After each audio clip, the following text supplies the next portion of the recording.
I'm Trish Toby with WARC reporting to you live from Westchester, New York, where there appears to be some sort of mutant menace on the loose.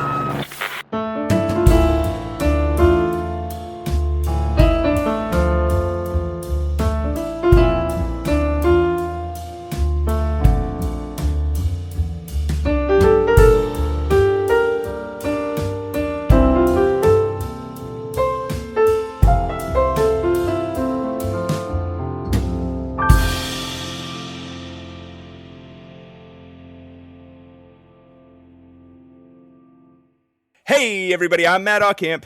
And I'm Pat Reber. And I am Andre. And say it with us, Pete. Welcome to Mutant Menace.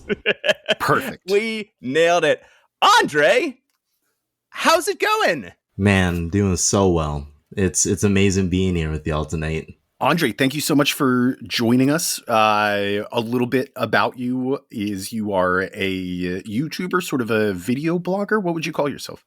Yeah. Should have asked beforehand. Yeah, no. I think that's a great description. Overall, YouTube has been probably my favorite platform since I was a kid. And recently I just got into doing little bit book reviews, like higher like level in terms of just no spoilers. This is the no frills. This is what it's about.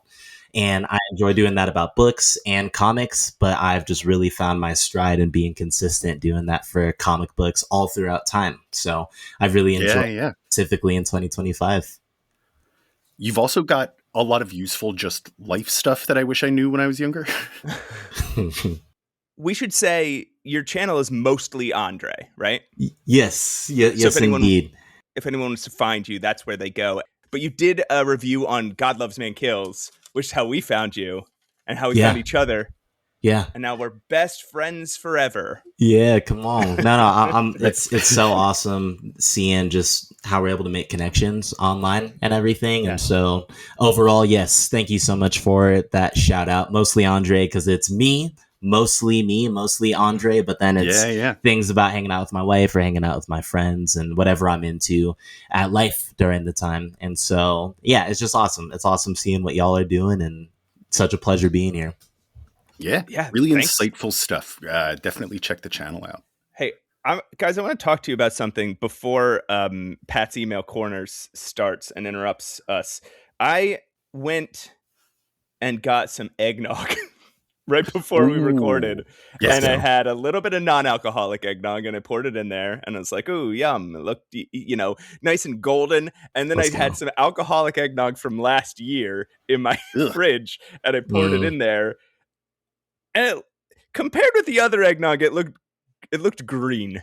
Yeah, I wouldn't drink that. Did you?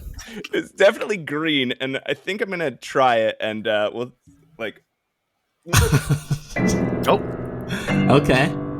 Wow. What are the notes? What are the notes on that? Well.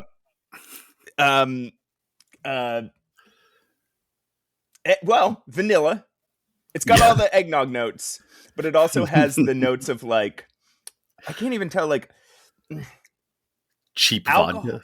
Yeah, cheap vodka is actually, alcohol that like you remember drinking from like a water bottle when you were a kid, like your friends snuck it out of their parents' house and put it in a water bottle, and you're like, "Blah!" Like that kind of alcohol. Anyway, it's bad. So if I keel over and start puking at some point during this recording. That's the reason why. Hey, Pat, I just invaded Pat's email corner with this. Yeah, that's right. We have a guest here, so I'm not going to yell at you. But that sound we heard was the start of Pat's email corner. We got a bunch here, Matt, in regards to episode 37. Oh. We'll start with Weapon Jason, who subjects his email Brood. He's very excited about our coverage of the Brood saga. I was excited about our coverage of the Brood saga. I forgot how much the Brood saga fucking ruled, man. If you recall, we also laughed at him for recapping an issue of the Avengers that we also recapped on the episode. He says, "Hi, Pat, tell Matt, I didn't feel stupid or dumb. Just surprised that you guys are following the Avengers now. Glad that's off my list. But wait, sorry, You don't need to read Power Pack? Does this mean I need to replace the Avengers with Power Pack as something to summarize when you can't figure out why they show up? So Okay. So this is to give Andre some context. So our listener Weapon Jason often writes in to tell us what's happening in the Avengers at the time of whatever X-Men comic we're reading, especially if we're confused by like who's Henry Peter Gyrich or something like that. And then we covered an issue of the Avengers, and now I guess we sort of stole his thunder. Yeah. And we laughed at him for it. We told him he missed the memo. Nice. To be honest, I have read all of Power Pack. So I think I can give context to Power Pack. Weapon Jason, please keep on giving us Avengers context. We absolutely love it. He goes on. He has a lot to say about the Brood saga. It's mostly just agreeing with us. So what I am going to highlight here is how much he loves Paul Smith. And he's been off about this in the Discord as well. He says, his version of Cyclops is perfect. This is a Scott Slim Summers, but he does such a good job with the facial expressions, making people look distinct, and nails the action scenes. He also gets the different heights of the characters right. Colossus is tall, Wolverine and Nightcrawler are short. Everyone else falls somewhere in between. Well, I'll say Nightcrawler's not short. He's just always hunched. He's always sort of like leaning over. Got a little scoliosis going on. Yeah. That's what happens when you don't shed your tail over time. He says his Storm is also iconic, I think. He nails this elegance and dignity in her appearance, no matter what she's wearing. His Wolverine looks like he's older than everyone else, and Kitty looks like she's 15, but with this determination on her face half the time that shows why she'll be pissed off at Professor X soon. Yeah, he's good at drawing younger people, which a lot of artists aren't. They just draw little adults. Thank you, Weapon Jason. Some really... Weapon Jason.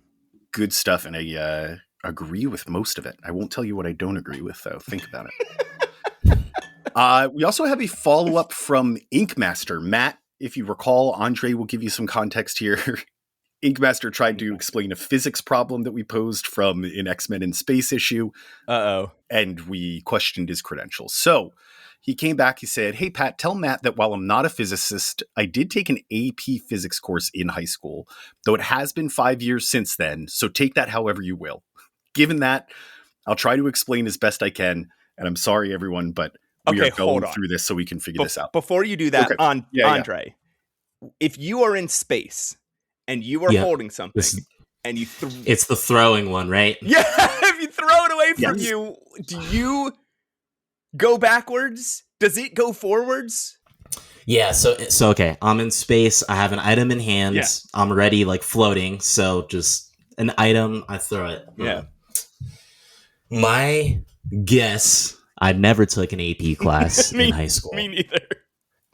My guess is that after I throw it, I go backwards. But is that because of Interstellar? I don't know why I'm thinking like I don't know if that's I don't know if that's based off of what I've perceived or seen in some of these sci-fi movies. Yeah. My uneducated assumption, which is kind of confusing because zero gravity, is that it would almost propel you somehow.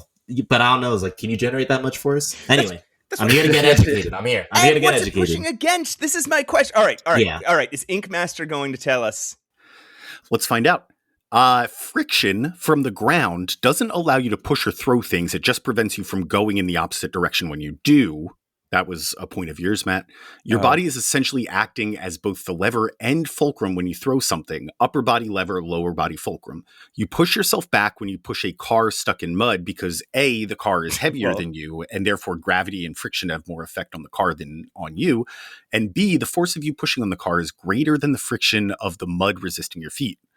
Also, if you're moving in space and throw something in the direction you're moving, you will stop if you throw with force equal to your movement, and will start going in the opposite direction if you throw with force greater than your movement. Okay, so in those, okay, hold on.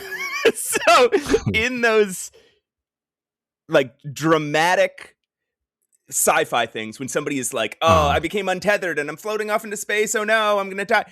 If they'd just taken something off of themselves and threw it as hard as they can, they would just go right back to the ship.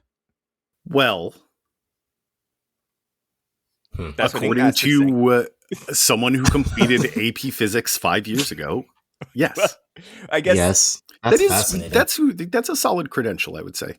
I guess all the people in all those, like, what's the show where that happened a lot? Battlestar Galactica? They should have taken AP Physics, is my point. Yeah, you have to imagine most of those folks didn't. Huh. Inc. also has some I don't knows about the color of dinosaurs, so we'll leave it at that. That is still unsolved. Email Michael writes in and says, another regular, Andre, says, hey, Pat, tell Matt welcome back, though that was the call to action for episode 36, so I'm one late. That's just how it is. Also, Matt made a joke about Ariana Venti and then backed off, saying that the joke didn't make a lot of sense since it implied people get bigger as they get older. People do get bigger as they get older, though. It's why children's clothes are smaller than adult clothes. Stick to your guns, Matt, is my point. Up to a point, and okay, yeah. He goes on, he says, I won't correct Pat about his use of the word reminiscent, which he made up to refer to Storm's pulling herself together being reminiscent of how Dr. Manhattan would do it a few years later. But I feel I need to question Matt's use of omnipotent to refer to himself as all-knowing and thus able to declare Pat's use of the word reminiscent as acceptable. Not saying he's right or wrong, because if he's omnipotent, it logically means he can decide. I meant omniscient. But if I was omnipotent, I'd shut email Michael's big fat mouth. I also am not sure if I should tell Matt that Pat was right about binary destroying the soul, which transfers its consciousness into the infant which Storm had bonded with, because Pat said I should and Matt said not to. But if Matt's omnipotent, then sorry, Pat, it's in my best interest to do what Matt says. These email Michael emails are like, they're like Celtic knots. They tie themselves up in every direction. They do, but it's still, it comes out a beautiful piece of art. Yeah. Personally, I'm not a huge fan of these intergalactic stories, but it would take an email twice this long to explain why. I have a feeling there are only going to be more of them as time goes by, though, due to villain creep and so on. The scale has to keep getting bigger, whether I like it or not, so it goes. Missing the days when the X-Men just beat up the Blob and went home? Email Michael. Very good stuff. Thank you, email Michael. We have exactly one more from Mikey Two Nails. Okay. Mikey Two Nails says, hi, Pat. Tell Matt that since you all like to follow the format, here is Mikey Two Nails' official entry for the recap podcast episode co-host potential. So, Mikey Two Nails has thrown his name in for our story so far fan contest before, but he didn't follow the rules, so this is him just resubmitting it with the rule. Thank you, Mikey. Should we say, because I think it comes up either next or an episode after this. We already did our drawing for the listener who will help us recap in our story so far bonus episode, and it's listener best friend Christy. Everybody else who wrote in, your names are still in the hat. When we get like 15, 20 more episodes in, we'll do another story so far bonus, and we'll pull from you guys and anyone else who submits along the way. We do periodic episodes, Andre, just to make sure that we can remind ourselves what happened in the last 100 or so issues of X-Men. Heck yeah. Yeah. So, is that the end of Pat's It should be, but I haven't heard the song yet. All right, folks, that's the end of Pat's email corner. No edits. Thanks for sticking with us, Matt. The heck are we talking about today? Before that, Pat, I did it again. I gotta ask. Actually, I'm gonna ask our guest first. Andre, I gotta ask. Did you do anything X-Men related this week? I absolutely did. My older brother and sister-in-law, they gave birth to another niece of ours. Whoa! And so just like, Congratulations! thank you, for real, appreciate that. So just like Professor X, my wife and I got to watch our niece and nephew, so we got to kind of corral a little bit. You know, we're looking for the well-being of the next generation. We're making sure that we're having some discipline, trying to be well-balanced. So I'll say I was in my Professor X bag a little bit this weekend. Excellent. That's great. Congratulations. That's got to feel awesome. Thank you, for real. Patrick. Yes. I can't believe I get to ask this twice in a row. Patrick, did you do anything X-Men related this week? Did I do anything X-Men related this week? I guess I also hung out with some children. Okay. It was not with the purpose of teaching them or enriching their lives, though. I really just let them punch me a lot. So you really got to stop doing that. You really got to stop finding children and wrestling them. No, they're children that I knew. They're not like strangers. But oh, okay. Well, I think also a little bit in my Charles Xavier bag, but in the militant sense. Because you're training them to fight. Yeah. Yeah. Okay. Let's go.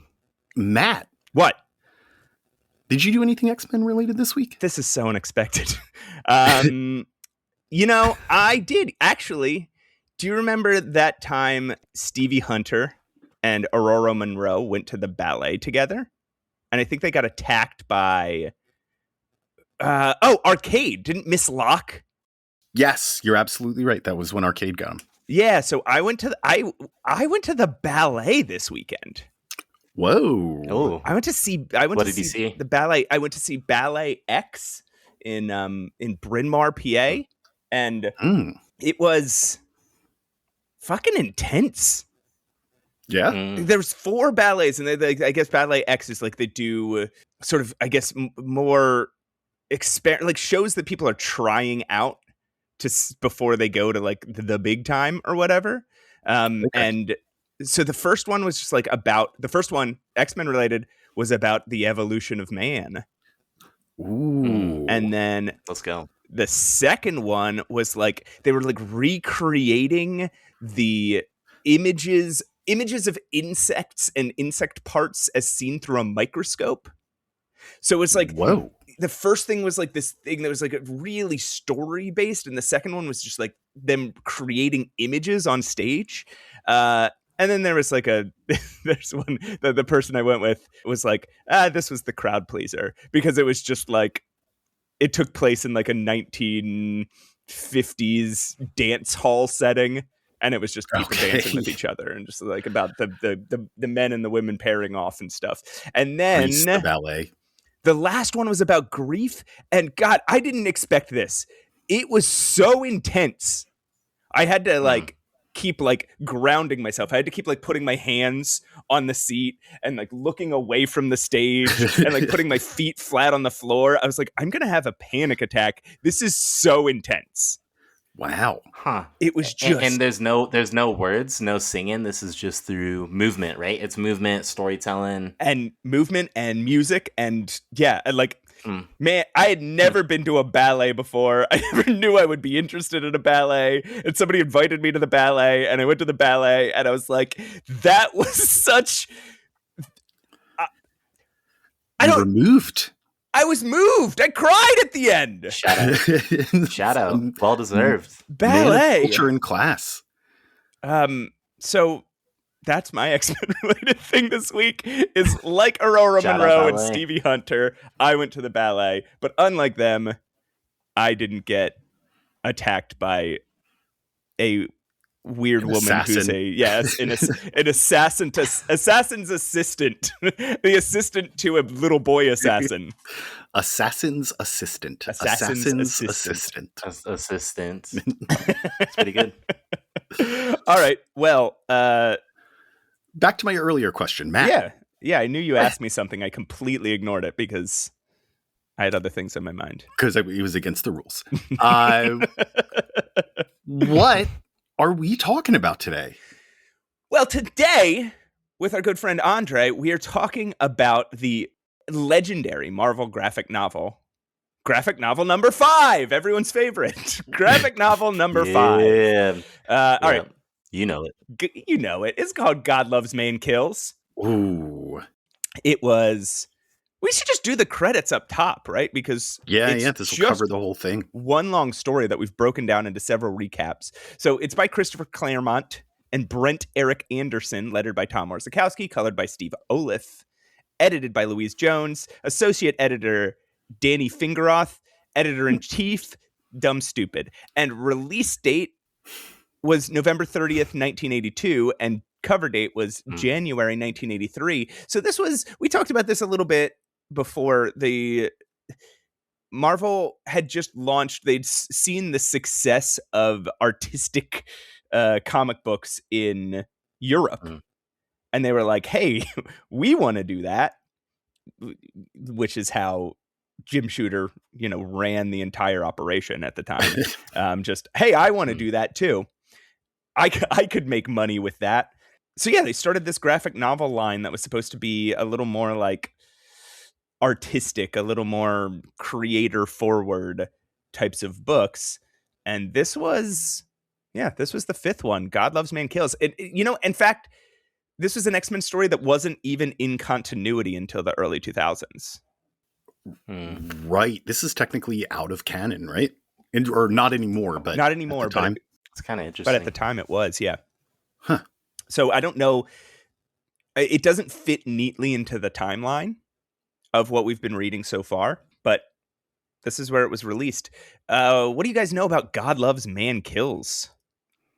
I mean, one of my observations is it's super reminiscent thematically, as we've seen. Like, if you think about, I grew up early 2000s, and I remember seeing some of the 700 Club, if you will, if those are familiar with that. When you see certain televangelists, and even though we don't necessarily have some of that now, I still do think that there's a lot of things that are in connection. But anyway, yeah, totally. Overall, just saying, I'd say televangelism, huge, as well as just trying to mirror some of those elements that were pressing during the 80s. That's one of the things I'll point out. Yeah. Andre, we should have had this conversation at the beginning. What is your entrance into the X-Men? Like, how did you get into X-Men as a kid? Or adult? I freaking love this. I love this question. Okay, so again, grew up in the 2000s, born 1998. I just give that context to say that, 90s baby, 2000s kid, very proudly. Part of that. And I actually have the VHS because my wife and I started collecting again. But X-Men Evolution was my entry point. Yeah. Whoa. And I would say for sure. And like as a kid, I remember like that was how I got into skateboarding because of Spike. Yeah. That was, Wolverine had his orange suit, for better or for worse. Yeah. I think it was cool. Yeah. Like so X-Men Evolution totally was my intro to X-Men. And then that was like during the time where we had the original X-Men movies that were happening as well. So of course, like would watch X2 and all those as well. And I would just be fascinated, like in the 3rd movie when Angel was in the do you remember that? Like Angel was in the bathroom in the very beginning of the movie and he was like trying to cut his wings off. Super grotesque. But But I remember as like a kid being so just captivated. Like it just felt so different, So that's my intro to X-Men. That's awesome. I don't know that I've met anybody, and because I'm old, I don't know that I've met anybody that got into like my generation, 90s kids born in the 80s. We all got into the X-Men via the Fox animated cartoon, the Saturday morning 92 as they would call it now it's called X-Men 92. Right. But so X-Men Evolution is what got you into it. That's so interesting. Was it when you started reading the comics, did you feel, was the vibe different, or did you feel like you just sunk right in? Partially. It kind of depends on the reading, and I'd still say that some of my X-Men arm is atrophied. Like I'm really excited to eventually kind of get into some of the more famous like 2000s runs, and it's awesome that you guys are going from the beginning.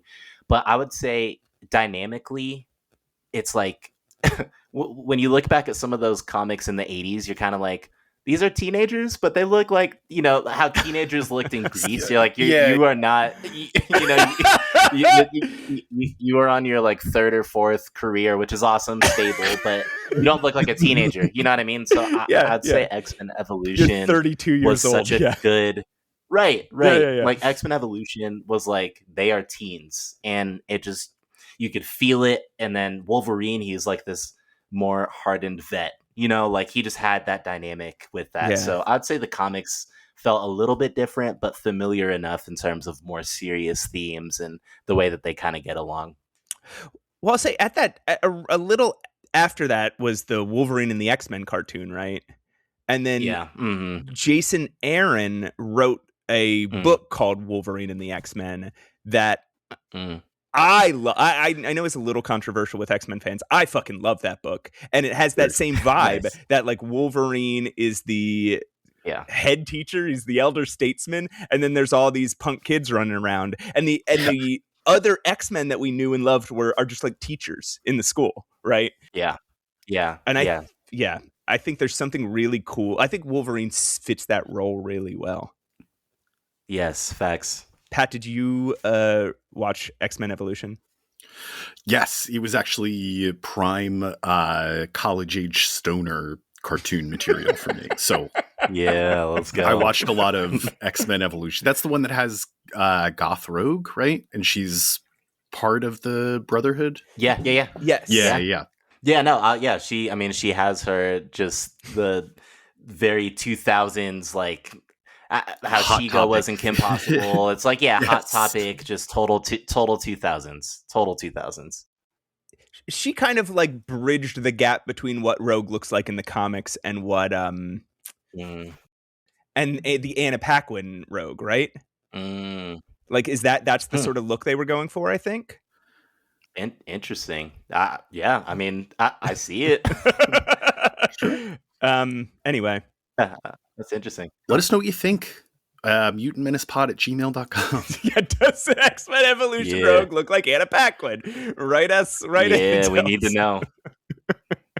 Also, actually, that would be an interesting email. Not that, but how did our listeners all get into X-Men? Like, what was their gateway?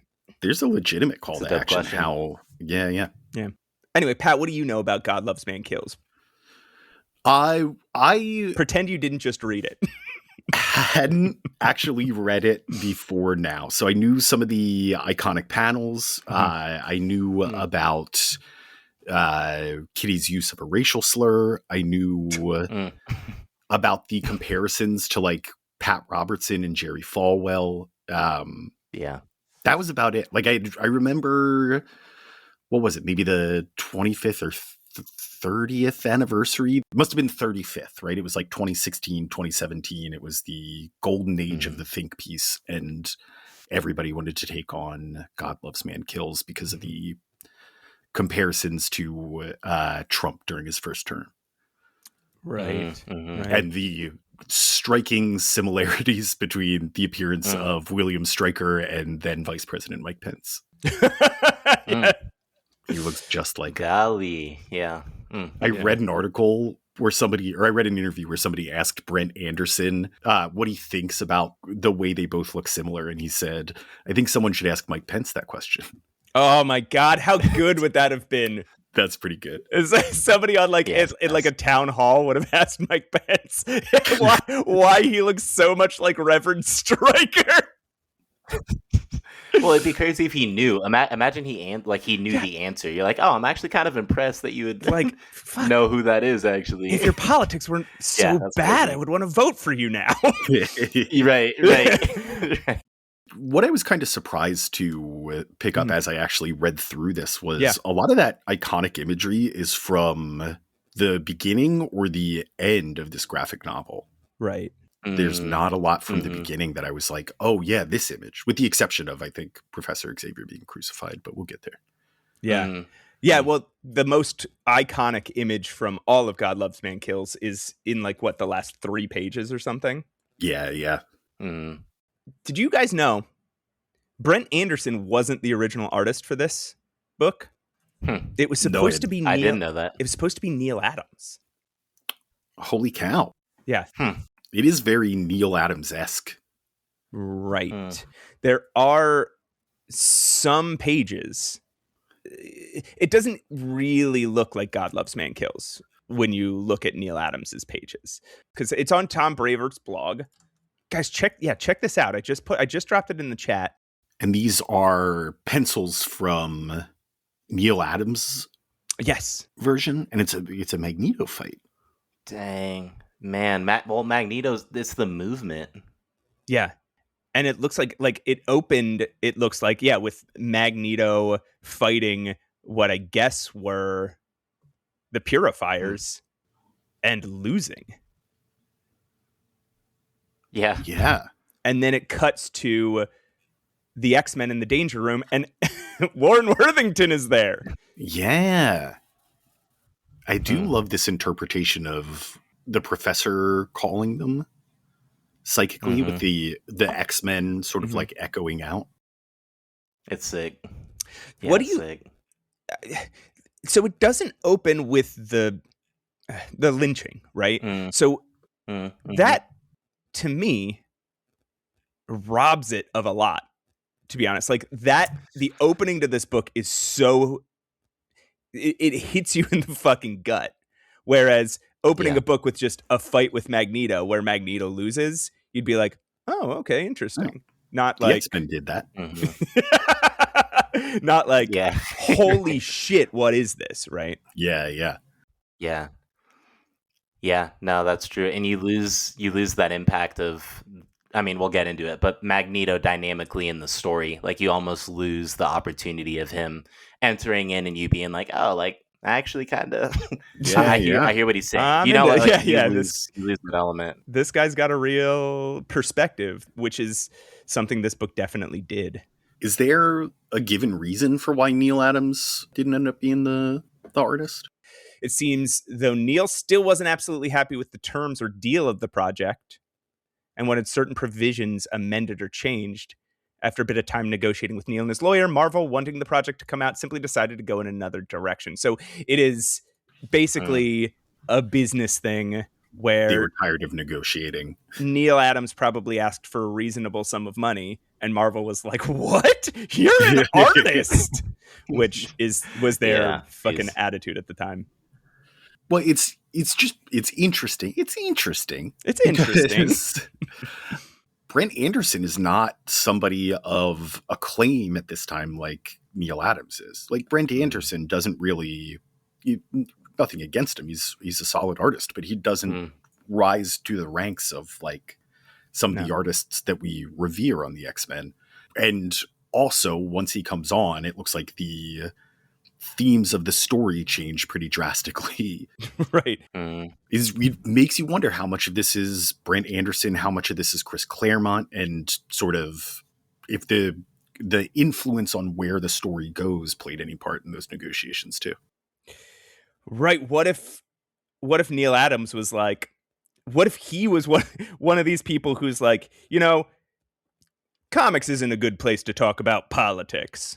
Which doesn't seem like Neal Adams, but like, who knows? Maybe this specific topic rubbed up against him in a way that makes Neal Adams suck a little more than we thought. I'm not accusing him of this. We could also he very well could have just been like, Chris, I think you're taking this way too seriously.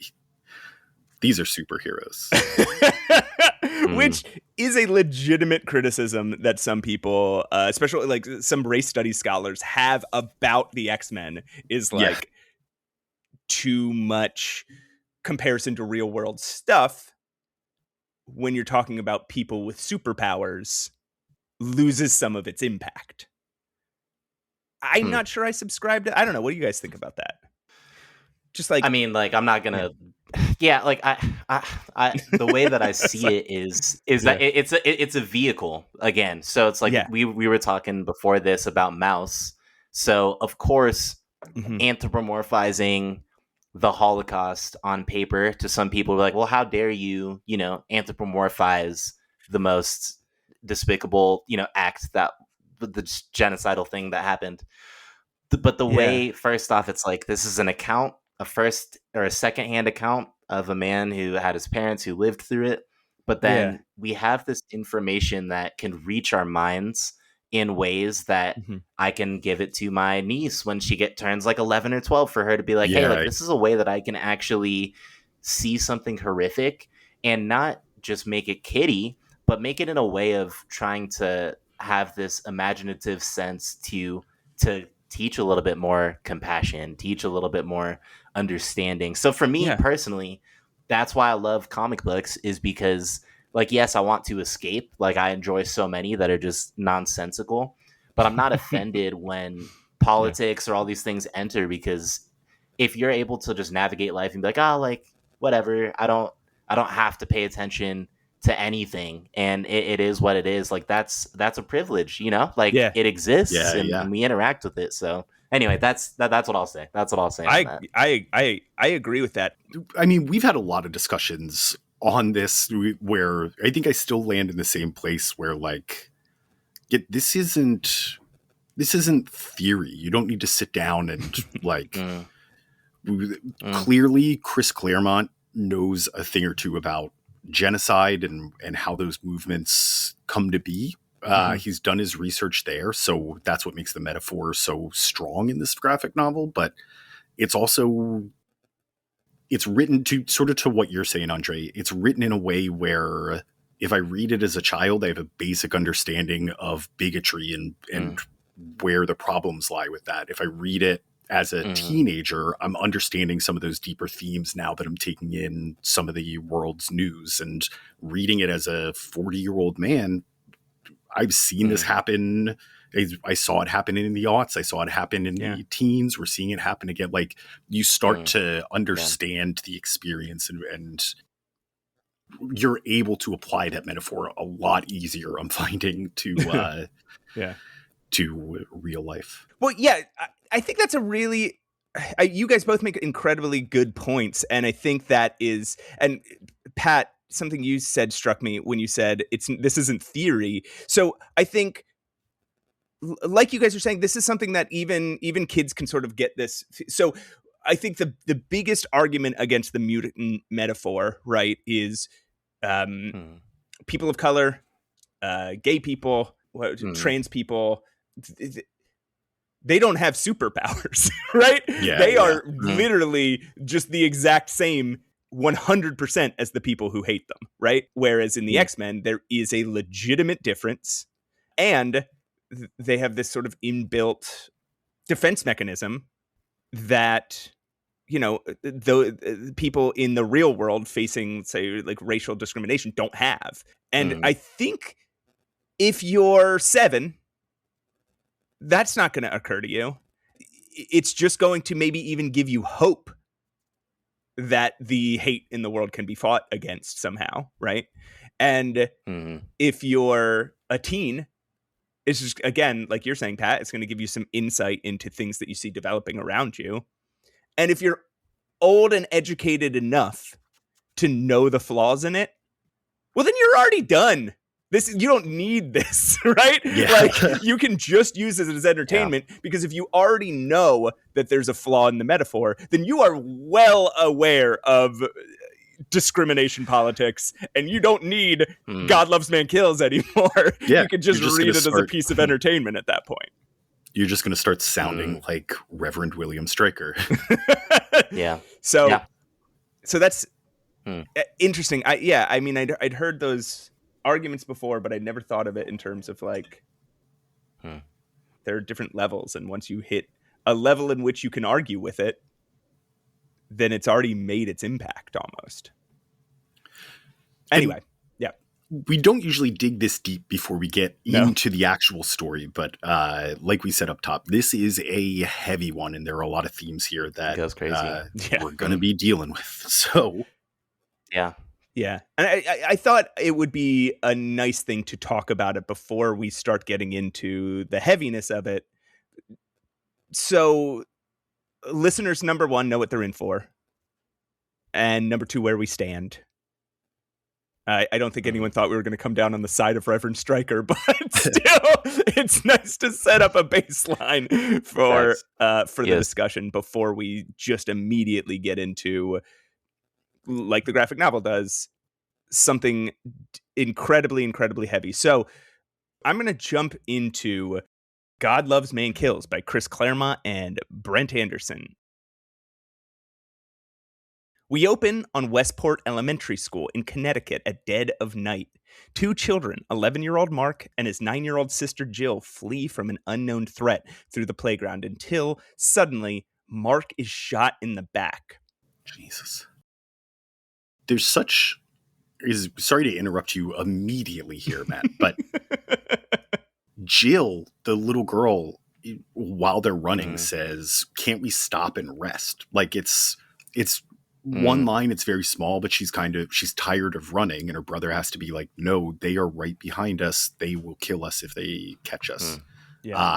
She is too young to understand the gravity of this situation. Like, she's just the simple illustration, this one line just showing like, hey, this is a person that isn't capable of grasping any of this. That's how young. Yeah, sorry, keep going. Yeah. No, that's good. So Mark is shot in the back. He tells his sister to keep running, but she refuses and clings to him as their pursuers close in on them. 4 white adults who identify themselves as the Purifiers are dressed in tactical gear and backlit by the moon as the leader pulls out her handgun and aims it at the cowering black children in front of her. I mentioned the races only so that metaphor can really, because there's a metaphor that they want to hit you in the teeth here. And us just reading it and leaving those details out isn't going to communicate that metaphor fully. So, when the woman gloats about killing their parents, Mark's eyes begin to crackle with energy, quickly snuffed out by a single bullet. Jill looks down at the blood on her hands and asks, "Why?" before one more shot rings out. "Because you have no right to live," the woman answers the child's corpse. Real quick, I remember when I first read that earlier in the year. That is again, it's like, what are these like lines, like what are these lines that really reach out? And something like that, because you have no right to live, says who, right? So it's like, because who, this is just the opening of the story, whoever these Purifiers, whoever these people are, but already we see that their act of violence is now not just a thing that they're doing, but that there's like a moral superiority. They're saying, because you have no right to live. That it's just stark. Like, it's just such a wild one, and just gives the severity of what we're about to get into.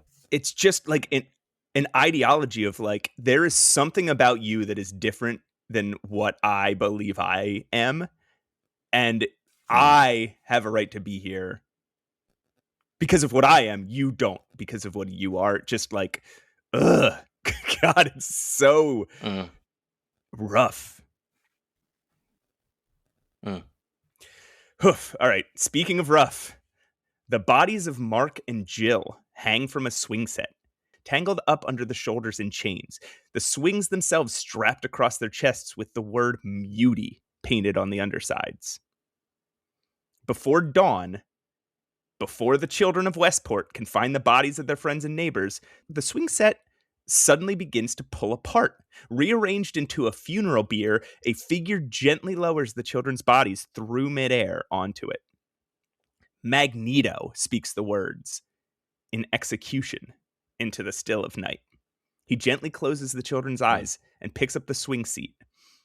Ashamed at himself for not being able to save the children, his grief turns to anger as Magneto crushes the swing in his fist. That's a fucking powerful fist, you guys. Swings. Yeah, I know. I'm saying, yeah. They're made just like thick ass rubber. Okay, anyway. Right. He crushes the swing in his fist and swears vengeance. This is not to get even darker in this moment, but this is especially relevant at the time. This comes out at the end of 1982. the last reported lynching in the United States, because they just stopped calling them lynchings at some point. But the last public was in 1981. Yeah. People reading. Yes, you're right. The lynching of Michael Donald. And it was, well, I mean, just like in this, it was somebody picked at random. It was by the Klan, and they were angry about somebody else getting a retrial for murder, not even getting off for murder, just getting a mistrial and getting a retrial. And they just picked a random kid off the street and were like, you. But that would have been in people's minds at this moment. Yeah. And like after that, well, before that, way back in like 1922, they've been trying to pass anti-lynching legislation. Do you guys know when it finally passed? When we finally made a specific law against lynching in the U.S.? It was fairly recent, I'm guessing much, much later, unfortunately. Like, what would that have been? Like, let's say, I mean, sometime in the 80s? Would that have been? Like, or was it earlier than that? You'd think. It's fucking 2022. Joe Biden signed it into law. It was literally 100 years later. Yeah. And, you know, and they were still making the same arguments. Rand Paul still made the same arguments in 2020 when he halted the bill, as they were making way back then. Like, well, what if the person doesn't die and they just get a little hurt? What, we're going to send somebody to jail for 10 years? That's crazy. Crazy. Rand Paul said, this could result in a new 10-year penalty for minor bruising. Fucking okay. Sorry. It makes me so angry. No.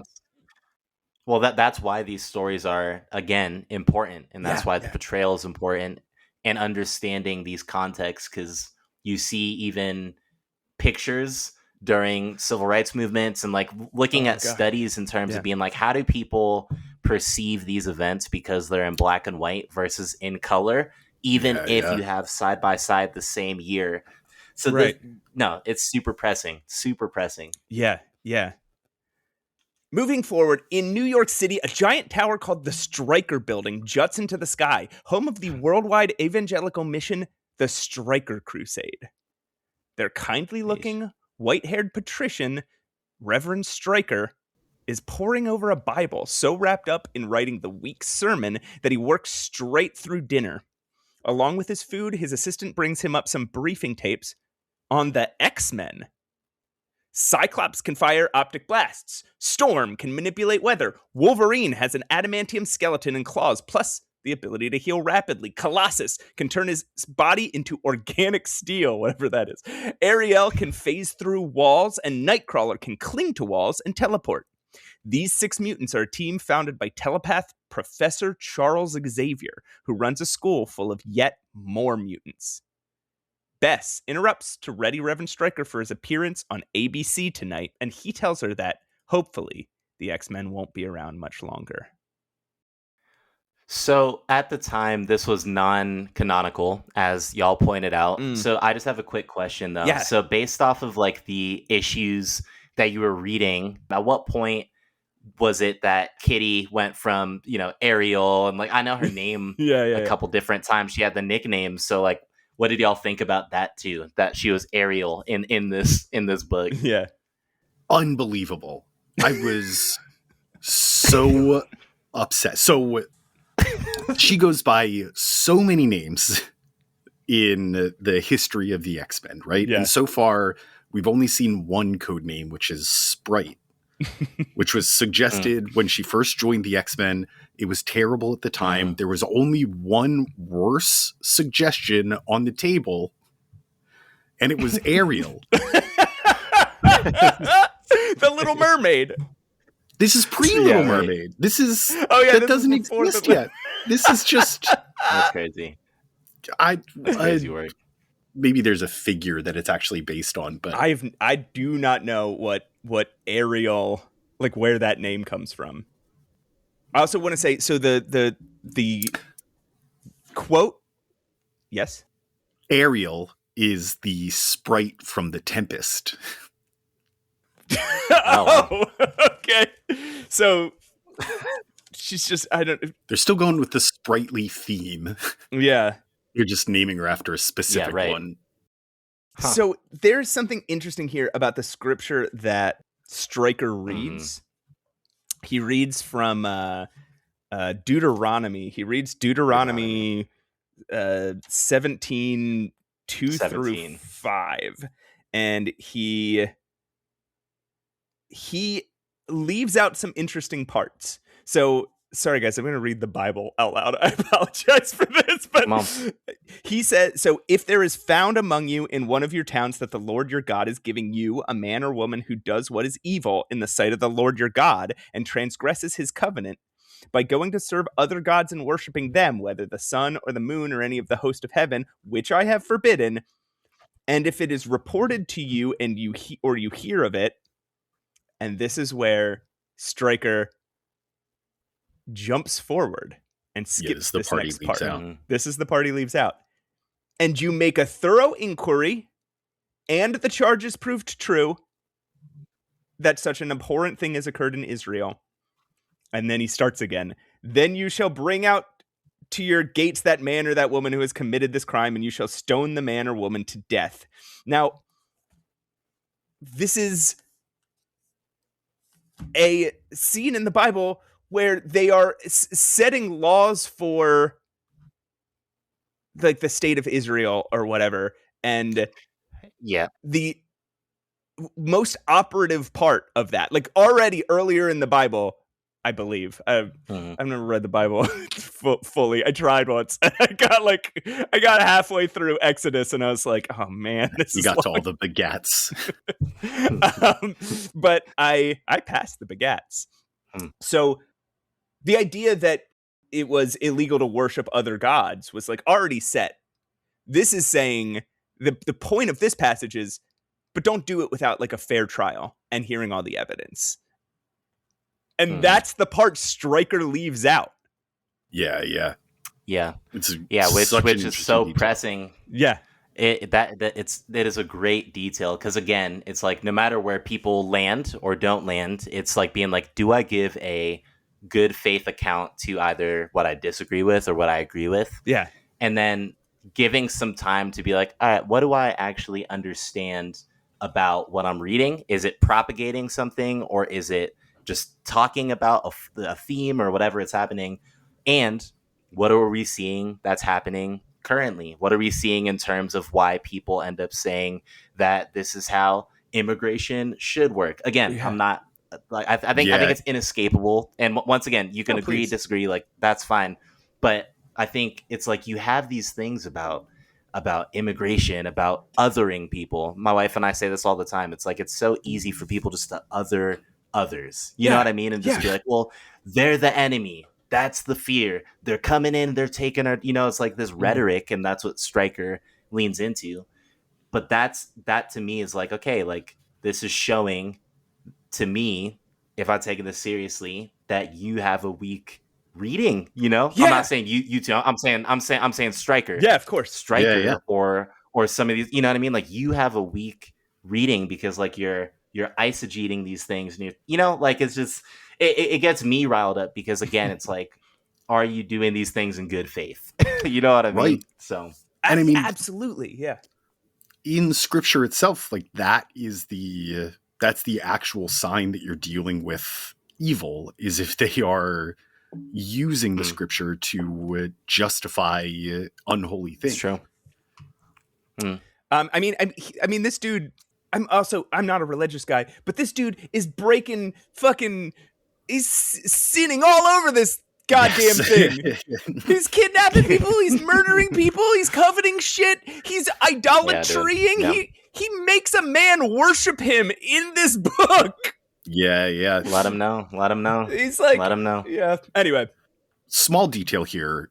Matt, you and I were debating before whether Stryker is supposed to be visually based on Pat Robertson or Jerry Falwell, because he could go either way. Turns out they all look the same. He's actually based on Ronald Reagan's first Secretary of State, Alexander Haig. Okay. Alexander Haig. Here's me typing in Alexander. Oh, Haig. okay. I mean, in his in one of the pictures that I'm getting off Wikipedia, I'm getting a Stryker-esque Alexander Haig for sure. Oh yeah, he's got those real harsh eyebrows, like Stryker. Yeah. Damn. Neat. Neat. All right, Andre, do you want to read tell us about chapter 1? Yeah, now that of course. Chapter finally 1 through the prologue. Yeah, we're going. It's a serious one. Serious. In Salem Center, all seems quiet outside Stevie Hunter's dance studio until suddenly Kitty Pryde bursts through the door, kicking the absolute shit out of a boy named Danny and demanding he take back something he said.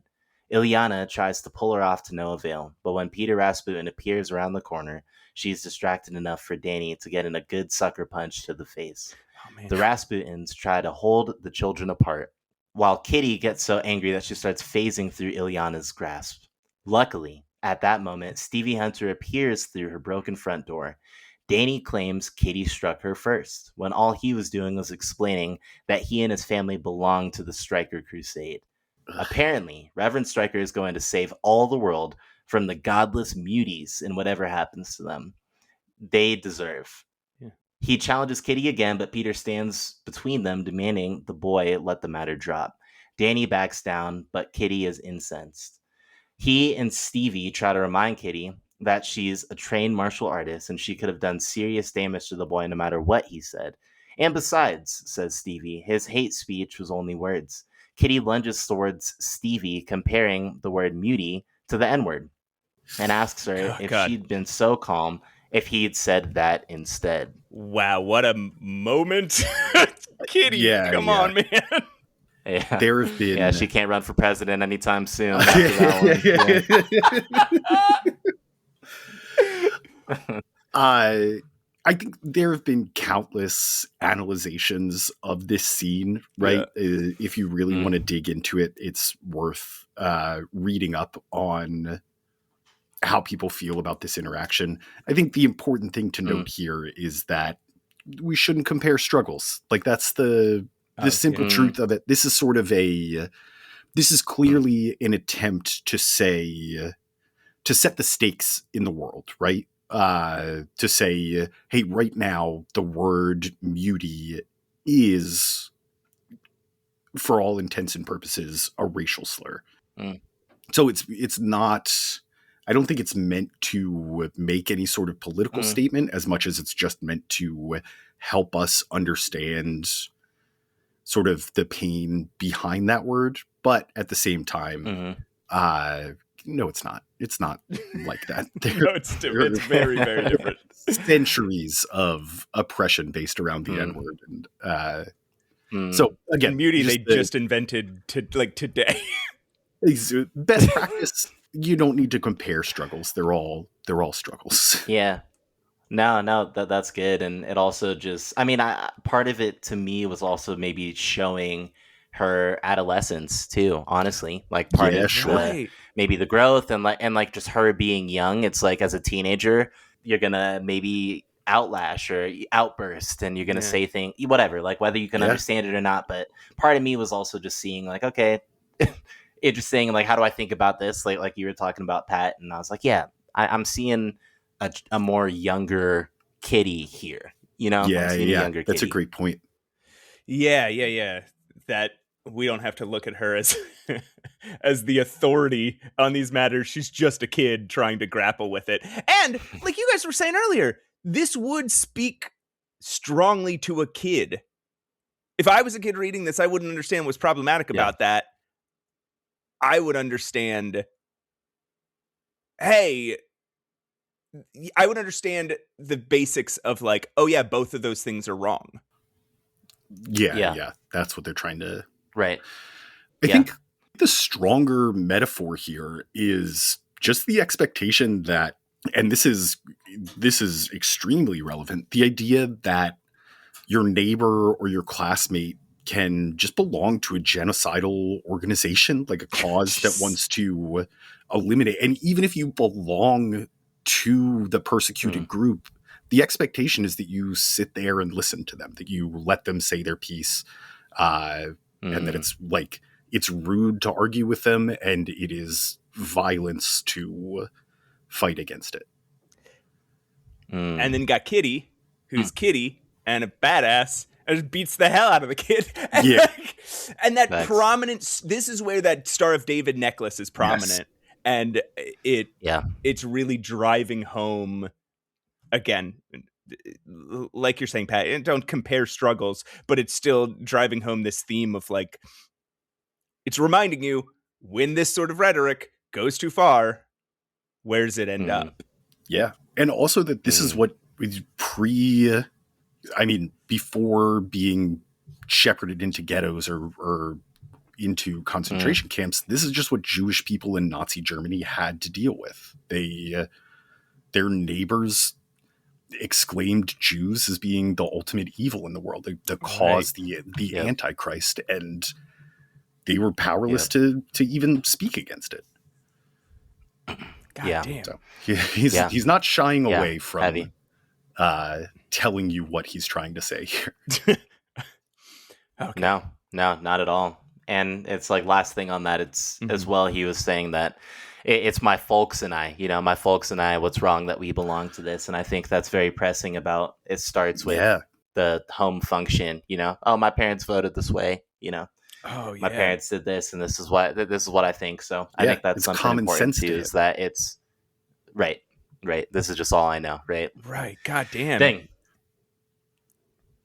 So Kitty runs off, and Stevie tells the Rasputins to go after her and make sure she's safe. Peter tries to tell Stevie that she didn't mean what she said, but can't finish the words. Stevie alone sheds a tear, balls her fist, and Kitty was right, she thinks.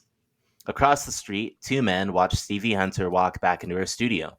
One wants to kill her for treating muty scum like human beings, but the other reminds him that they're just here on surveillance at the moment. Plus, once the mutants are dead, they'll be able to deal with the traitors like Stevie. They report back to base on the mutants' whereabouts, and the Operation Headhunter can proceed as scheduled. When the three kids arrive back at the mansion, Kurt Wagner greets them, teleporting onto the hood of their car. Apparently, Professor X's appearance on TV is about to start. Wolverine asks Kitty about her black eye. Scrap or accident? Scrap.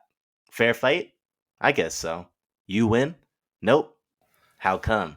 Kitty downplays the fight and heads upstairs to get changed, phasing through the banister, while Ileana explains the fight to the group. Yeah. What a good interaction. That is like a perfect Wolverine interacting with one of his, the kids that he mentors. Yeah. It's like, it is. Fair fight? Yep. Did you win? No. Why? It's so good. Oh, man. So and he's good. not judging her. Like, if she had said it wasn't a fair fight, he'd be like, all right, I'll go kick his ass. Yeah. And if she had said, and he's like not necessarily disappointed in her that she's lost. He's just like, what did we learn? Exactly. God, I fucking love Wolverine. Very good. Yeah. So super blunt. No, I loved it too. Soon they're all gathered in the living room about to watch Nightline on ABC News, which I found interesting that they were able just to use, those IPs. I don't know. Yeah. They're a lot more litigious these days. yeah. Right. The topic tonight is mutants. Professor Charles Xavier is debating Reverend William Stryker. Xavier opens by defining mutants as individuals who cannot be lumped together in one big group. But Stryker counters that they each have powers that put the common folk into a vulnerable place. He quotes Senator Robert Kelly's Committee on Mutant Activities, which the increasing mutant population represents a danger to the world. He goes on to debate the use of the word human to describe mutants, citing the genetic term Homo superior as a definition of a new species. Imagine I mean, actually, this does happen. I was going to say, imagine a TV show where they just say a type of human. They're like, tonight's topic is this type of human. Pro? Con? Right. I mean, Right. And then they do that with immigrants. Yeah. Today! Or trans people. Or trans people. Hey, yeah. A type of person. Do we support them? Do we like them? Do we hate Should them? we kill them? Just so ridiculous.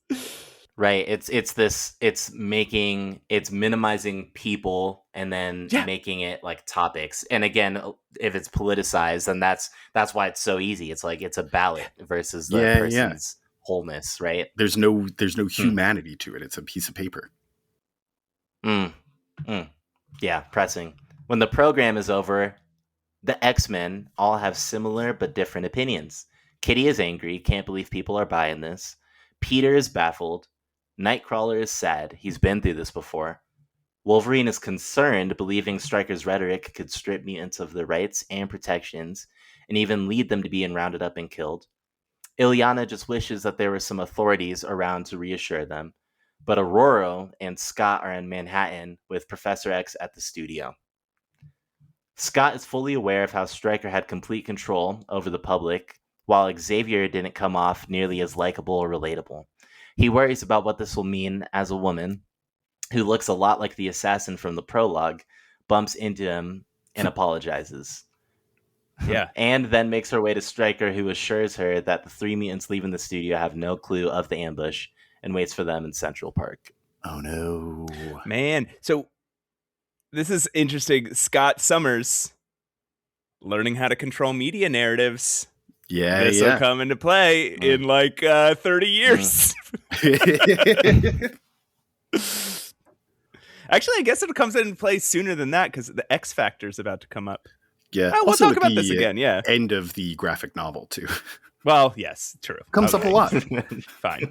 But it's still interesting that this idea of like Scott Summers having this idea of what plays well on camera and how to win over like the public through media is like it's set up this early on, and then it just like sticks with him through the rest of his.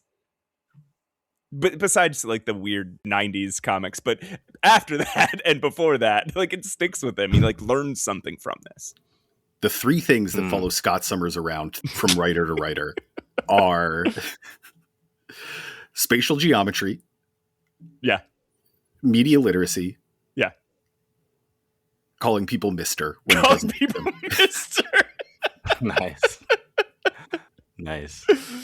That's fire. In the Rolls Royce, which that's clutch. In the Rolls Royce, Xavier tells Scott and Aurora that he notices psi screens shielding Stryker's thoughts. Behind their car, a van follows. Xavier goes on to tell them that Stryker is not a foe they can fight physically.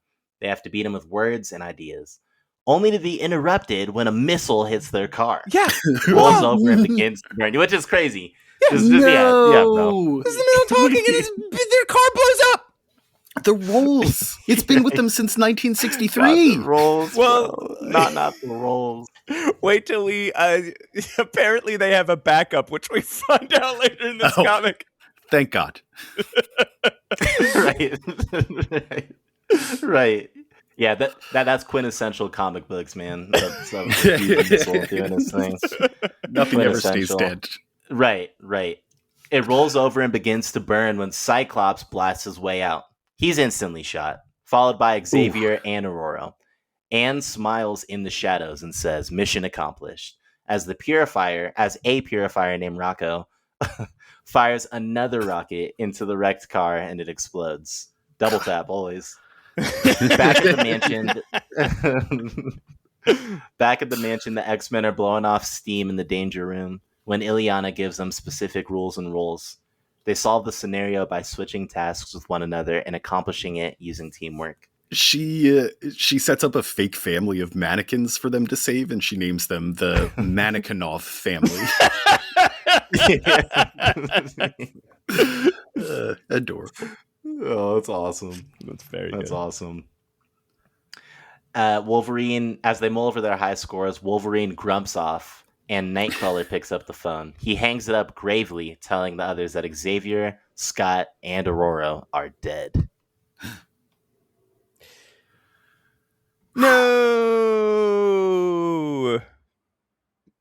And they are, and we never see Xavier or Cyclops or Storm ever again. They're dead forever now. It's a whole new X-Men. They had a good run.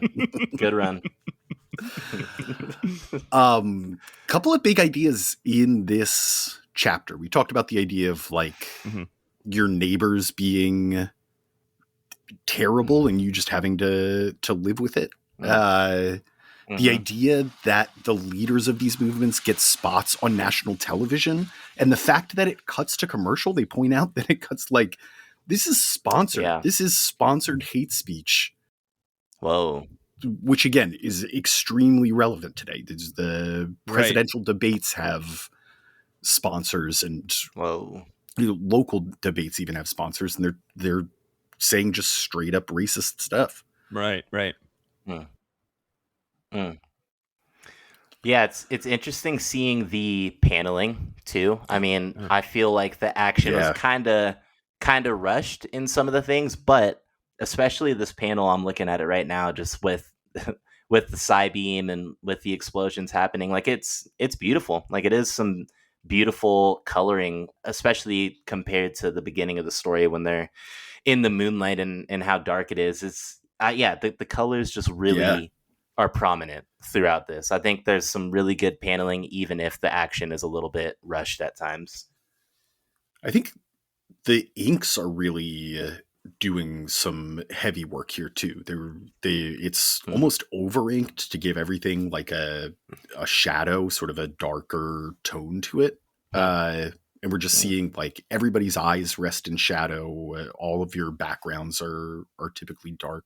There's also the scene where Nightcrawler picks up the phone and he's got his like jovial Kurt Wagner face on. He's like, Xavier School, Kurt Wagner speaking. May I help you? And then suddenly his face just falls. It's like, yeah. Oof. And then he continues to answer the phone in that way, though. It comes up later. It's tragedy after tragedy. He's just beat it. Hello, Xavier School. Kurt, stop answering the phone. Right. All right. That was a lot. Are we ready to move on to chapter 2? Yeah. Good to go. Let's ride. The next day, Kitty Pryde is crying by the lakeside. When Ileana comes to comfort her, she throws a brief temper tantrum, but the two hug it out and console each other. They start talking about Kitty's crush on Peter again. Of course. When Ileana remembers what she came out here for. She found an electronic sensor module behind a hunting blind in the woods. Oh, just one of those. At the mansion. Yeah. As one does. Oh, hey, Kitty, I found an electronic sensor module over there. What? An electronic sensor module? Yeah. I forgot. I meant to tell you earlier. Kitty phases through it to destroy it, and they hide in the brush to see who comes to fix it. Very clever. Good plan. In Central Park, Peter and Logan are checking out the wreck site. Logan immediately knows that this was no accident and that the bodies found in the car were not Scott, Aurora, and Charles. Up on a lamppost, Kurt watches their rolls and spots another car surveilling it. Another Rolls Royce! Another Rolls Royce. That's not crazy, bro. When did they buy a second one?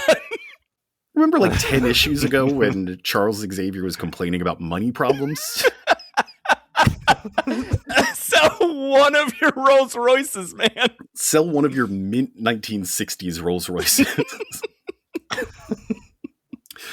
In that car, the car watching the rolls, two purifiers have lost sight of the mutants. As one spots Colossus in full uniform, her goggles go blurry as Nightcrawler pops onto their windshield.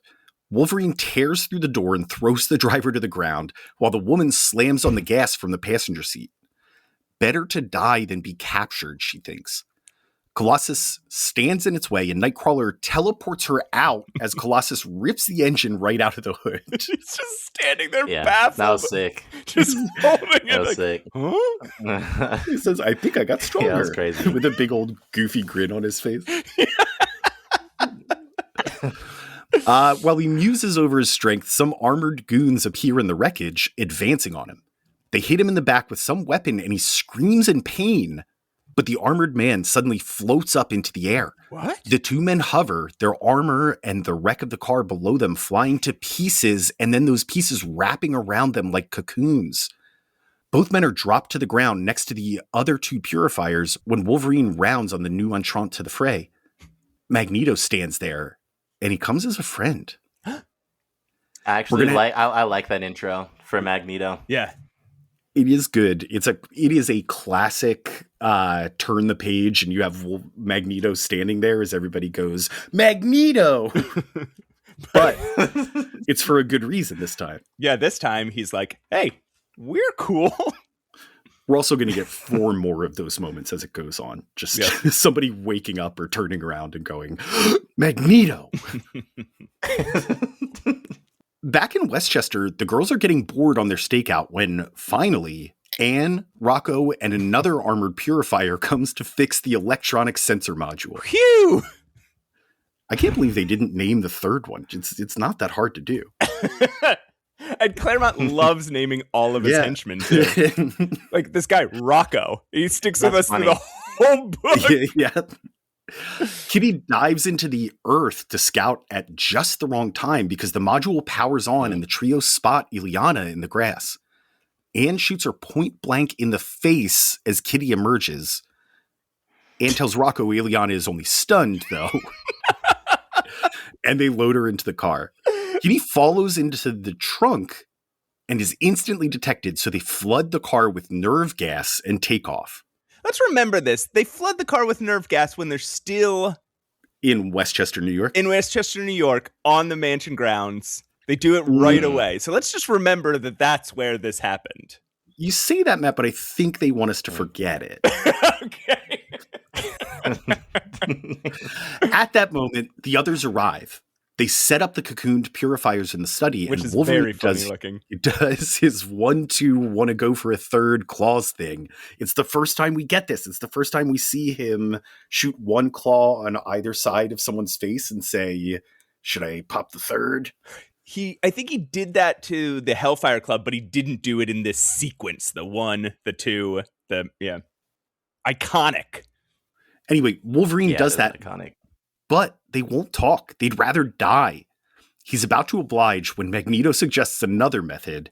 He uses his own powers to torture the man in some way that looks like maybe he tugs at every part of him like he's going to rip him apart. Is that what you guys got from that? I don't know what I got from... It almost looks like he's not doing damage to him because he's just taking off the things there, but is it... Was it stunned to him more that it was able to inflict some type of damage? I wasn't sure what to make of it, honestly. The only reason I thought it was him pulling the guy apart was that there's like rings wrapped around each of this guy's fingers. Yeah. I had a very hard time interpreting what he was doing, but I did say that looks painful. Yeah, like I will not be ordering that one at all. Well, however it happens, they discover that the Purifiers are a part of the Stryker Crusade, and they mean to use Charles Xavier to help them eradicate all mutant kind. Damn. End of chapter. This was kind of just like the X-Men being X-Men chapter, right? Yes, there's not a lot of metaphor here. You can pull some things out. Obviously, they're willing to open fire on a child because of their mutant status. But for the most part, this is them just kind of solving mysteries. They're solving mysteries, and the bad guys are closing in, that kind of thing. Yeah. I guess the big, or maybe the important point in this chapter is in the pursuit of ending mutants, civilians are unimportant. Like, they're ready to do battle in the middle of Manhattan, right out of Central Park, like alongside Central Park. It's the X-Men who have to be careful not to get like any bystanders hurt. Pretty That's classic super supervillain fare, yeah. but it's also fascist. Yeah. They're also, it's also just like cool X-Men action, right? Like this really pulls you forward. This doesn't, like you start with something really heavy and then you just get some X-Men adventure to kind of pull you through to the next bit. Yeah. Some really good teamwork scenes too. Yeah.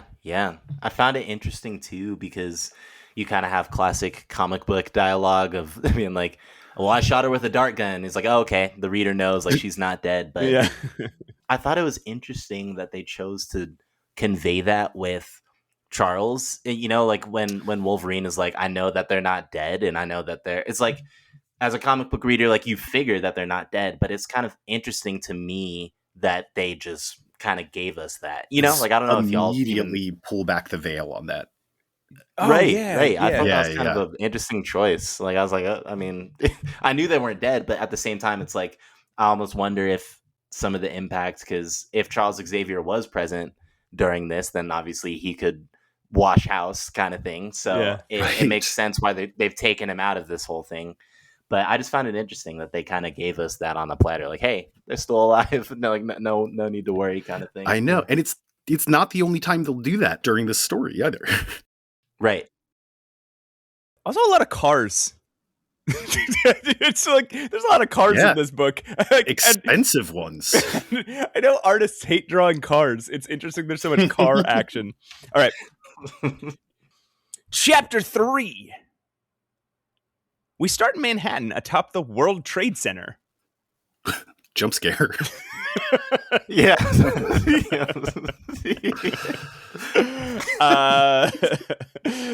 For the next 2 pages, everything is colored in only shades of bold red. The X-Men, all bearing fangs, are crucifying Xavier in the style of Christ, nailing his hands and feet to the cross and raising him perpendicular with the roof of the skyscraper. One by one, they all take turns brutally killing the professor, only for him to live through it all. Nightcrawler teleports onto him and bites into his jugular. Kitty phases her hand through his chest and pulls out his beating heart. My God. Wolverine slashes his torso wide open. And this is the first time we ever see Wolverine's, like, we see 3 gashes in Xavier's chest, which we've never seen what Wolverine's claws do to flesh before in the comics. Storm burns him with a lightning bolt. Cyclops removes his visor and, instead of optic blasts, releases a miasmic fog from his eyes, covering everything in darkness. Guys, do you think about how gross it would be if Cyclops shot fog out of his eyes? Yeah. What if that was all the time? Yeah, bro. Just like, yeah, bro. Heck no. Wherever it's coming from, heck no. Ugh, nasty. Evil Cyclops also explains the reason for doing this. Xavier has let them all down, promising them the world if they listen to him, and then bringing them only despair. Suddenly, a beam of white light pierces the red, removing the X-Men from the scene and releasing Xavier from the cross. A man shrouded in angelic white robes appears before him, extending his hand and offering apparent relief from all this pain. Xavier reaches out, but before he grasps the man's hand, a small flicker of doubt flares up in his mind, and he painfully recedes back into the abyss. Damn, we nearly had him that time, exclaims a man observing behind a pane of glass. Full color returns to the page as we see Xavier in a sensory deprivation tank. Very Joe Rogan. I was about to say, very Dragon Ball Z, too. Yeah. That's the better reference. What if this is where Charles Xavier, after this issue, becomes like a gym bro Joe Rogan type? Yeah, he starts talking about men's rights. Like, selling brain pills. Yeah, God, I can't follow this Xavier guy anymore. Or alternately, goes Super Saiyan. That would be better. Absolutely. That would be better. He's in a sensory deprivation tank, and there's a visor clamped around his eyes and his ears as he screams soundlessly into his oxygen mask. The man observing, Dr. Phillip Ramsey, explains to Reverend Stryker that Xavier has been heavily drugged and implanted with electrodes to overstimulate his brain activity, but his mind still hasn't quite broken. Stryker congratulates him on the progress and asks to see their other guests. Sorry, I just realized it could be Dr. Phil for short. It's Dr. Phil! Oh my god. It was right there. It was right there. All along! It was right there. All along, man. With the recent That's news crazy. about him, this isn't too far off. I actually didn't know. do not know the recent news about him. Oh, just that he's a big Trump guy now. Oh, Okay. yeah. Well, How it goes. Ramsey flicks a switch and the tops lift off of 2 large capsules in another corner of the room, revealing the heads of Scott and Aurora. These capsules, he explains, are designed to psionically connect their mind with Xavier's and then torture them, sending their psychic pain to Xavier's drugged out brain. He can then recognize the pain as Scott and Aurora's, but in his current state believes they're doing it on purpose. It's a betrayal. His own subconscious fills in the reasoning.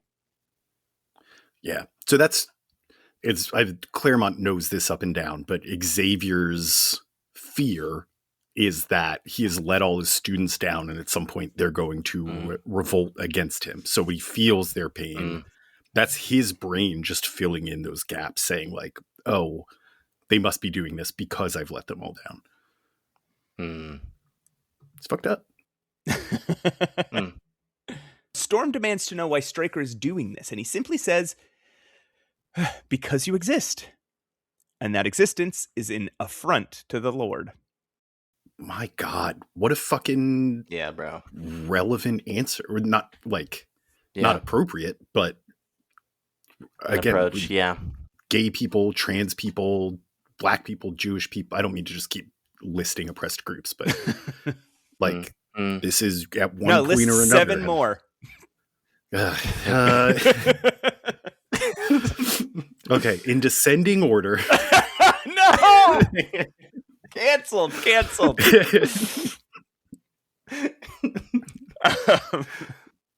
No, yeah, you're right. This is a It seems so absurdly villainous, but this is a thing that people say in our world all the time and think is normal. Yeah.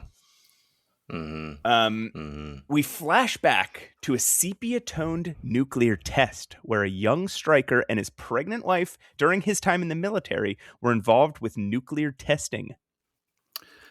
Nice callback to the early days of the X-Men. When, nuclear testing was what made all mutants mutants. Yeah. On a road trip, they get into an accident and Stryker has to deliver his son on the side of a desert road. Gnarly.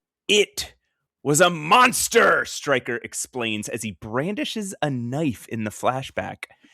Faced with that abomination, I did what had to be done. When his wife asks to see the newborn, Stryker kills her as well and then in shame tries to blow them all up with the gas leaking from the accident.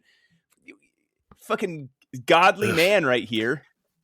This is it was crazy. Like, it was dark. And the knife, I mean, for anyone who's listening, like the knife, if you're looking at it, it's not like it's a huge knife. It looks sharp too, but I feel like that even adds to it. It's like a dagger, more like, it's like a smaller. It's like a thing he was carrying to cut boxes. Brutal, right? Yeah. This is the guy who's like, I am the moral authority here. He knows that he did this. All right. Yeah. Stryker survives, but his wife and child's bodies he's thrown clear. Gotta love when somebody's, quote, thrown clear. Thrown clear of the explosion.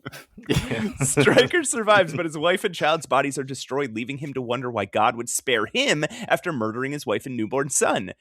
At rock bottom, Stryker reads Xavier's magazine article on mutants and decides that God is speaking to him. He wasn't damned for the murders because he was doing the right thing, killing abominations. His wife was the sinner for birthing a mutant and was the vessel God chose to show him this righteous path forward. He started a ministry from there, amassing a following and a base of power and using that ministry to raise fear as their numbers and political capital started to grow. This is... I mean, like him being in the wilderness, this big thing, big revelation. He already had he clearly already had this thought process before, enacted on this thought process. But it's fascinating because out of this is where this was birthed. God spoke to him, like this is a revelation. Yes. God spoke to me in doing this. But then also, like, I'm the chosen one, as you said, as he was saying, I'm the chosen one who I have to make this go forward. Yeah. It's just fascinating. Like it's this revelation, and you can't question it because my foundation is predicated on this linkage, on this one. Yes. If he gives this up, he has to accept the guilt of murdering his wife and child. Oh. And this is this religious kind of tale as old as fucking time, which is this idea of like, it's the woman who birthed evil into the world, right? This is kind of like legitimately this is the story of Adam and Eve, right? It's like really that he blames it on his wife is just so displacement. Real. Yeah. Scott asks how he learned of the X-Men. Stryker reveals that he is a crusader at the FBI who passed all of Fred Duncan's files on Xavier along. Oh my God, Fred Duncan. Couple of things. Your tedious notes have damned us all. Remember when Fred Duncan kept having that assistant with him in the early days? And never, oh my God. They never named him. He never explained. There was just an assistant every time that Fred Duncan was anywhere. Always with an unnamed man. But second of all, that there was an issue not that long ago where the X-Men broke into the Pentagon to delete all the files that Fred Duncan had written. They were too late. Yeah. Turns out somebody had already passed it along. There's also, it's again, a big idea that we're grappling with here. And this isn't the first time that they mention it, but this hate group has full-fledged, passionate members in the ranks of law enforcement. Well, yeah. Yeah. At local and federal levels. Gnarly. This has convinced him that Xavier is the Antichrist, intentionally trying to gain the trust of non-mutants while leading them all to their destruction. He's interrupted by a phone call from Anne. She needs time to study Ileana. Interesting. But wants instructions on how to deal with Kitty. Kill her, says Stryker. Storm pleads and shouts, but Stryker only quotes scripture as the top of her capsule is lowered back down. A storm starts to brew over Manhattan. He quotes, what does he quote here? Oh, it's just I actually have it. okay. Oh yeah, no, go ahead. Sorry. Oh, it's another Deuteronomy quote, I think, right? Yeah. And he says, when the Lord thy God shall deliver them before thee, thou shalt smite them, and utterly destroy them. Thou shalt make no covenant with them, nor show mercy unto them. Again, we've already talked about this, but this idea of isolate, like the danger in isolating something and then living dogmatically by this isolation, but then it doesn't matter because like this displacement, it's like it's everybody else. So of course you can find whatever verse to eisegete and support your rally because you can never be incorrect. It's the other, right? Yeah. Jeez. God. All right. One other cool detail, just because it doesn't really come back, but a storm starts to brew over Manhattan. Storm is in a capsule. We're told that it is suppressing all of her powers, but still, and we've seen this before, she's able to conjure a pretty nasty storm in the skyline. Yes. Dr. Doom did this to her once. Yeah. In the South Bronx, Anne and her purifiers prepare to deal with Kitty, figuring she's still unconscious. They empty their clips into the trunk, but when they open the trunk, it's empty. Their trunk has a license plate that says Mutie. Yeah, crazy, bro. They went through the DMV, bro. Crazy. Being like any hate monger and part of any hate group, and your license plate says the slur for the people you hate. Or crazy. My cutesy version of that is if a toddler's license plate said Brussels sprouts. Nice. Bedtime. Sorry. Kitty, meanwhile, is wandering through the Bronx herself. Wait a minute. She wandered from Westchester, New York to the Bronx. Right. So she got out of the trunk. She says she got out of the trunk just before right when the gas started coming out. So she just inhaled a little bit of it. But how would that be possible? They let the gas out when they were still in Westchester. True. That's true. Well, it is broad daylight when they're in Westchester. Mm-hmm. 40 miles walking at about 5 miles an hour is going to take you about 8 hours. Okay, so this is 8 hours later. And now it's nighttime. And she's in the Bronx. It makes sense. That is true. It is nighttime all of a sudden. Okay, so she could have done, you know what she could have done? She could have stayed in the trunk. And then just like kind of phased just her head out. Right? Oh, yeah, that's true. Just phased Although her. then she would have gotten shot. Oh, because she would have still been in the trunk. Yeah. Yeah. All right. You're right. But you're right. You're right. I'm wrong. I would have gotten Kitty killed. In my Choose Your Own Adventure, I got Kitty killed. She's gone. Kitty Pride dies. She's gone. God loves man kills, the Choose Your Own Adventure book.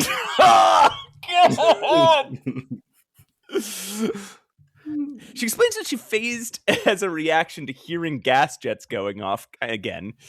Did I say she finds herself in a dark, abandoned neighborhood? Explains that she phased as a reaction to hearing gas jets going off. She avoided the worst of it, but must have inhaled a little because she can hardly stand, let alone phase. She finds a fire, the first sign of life she's seen, and runs up to the men around it asking for help. She sees a gang of rough-looking street toughs, all dressed like the village people, who start moving in on her, demanding that they do something nice for them if she wants their help. She starts backing off. Before things can get ugly, Anne steps out of the shadows with a gun and commands the men to back off. They're all armed too, though, and during a brief standoff, Kitty summons the strength to phase away. Anne tries to shoot at her and misses, breaking the tension and giving the gang their opportunity to attack. Anne takes them all out. Which, real quick, I don't know, like that, but like, what a interesting group of street thugs, because it reminded me of, it's like the Warriors as well, and Warriors, but also. But then it's like you have this dialogue that's happening, and then you're like, okay, maybe they're trying to portray that they're of like Latino descent potentially, but then one of them was wearing a turban.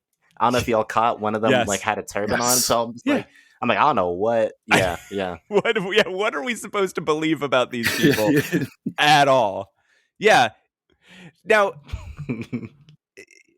what was the point of this scene? I think to show sort of Kitty's helplessness at the moment, but also all right.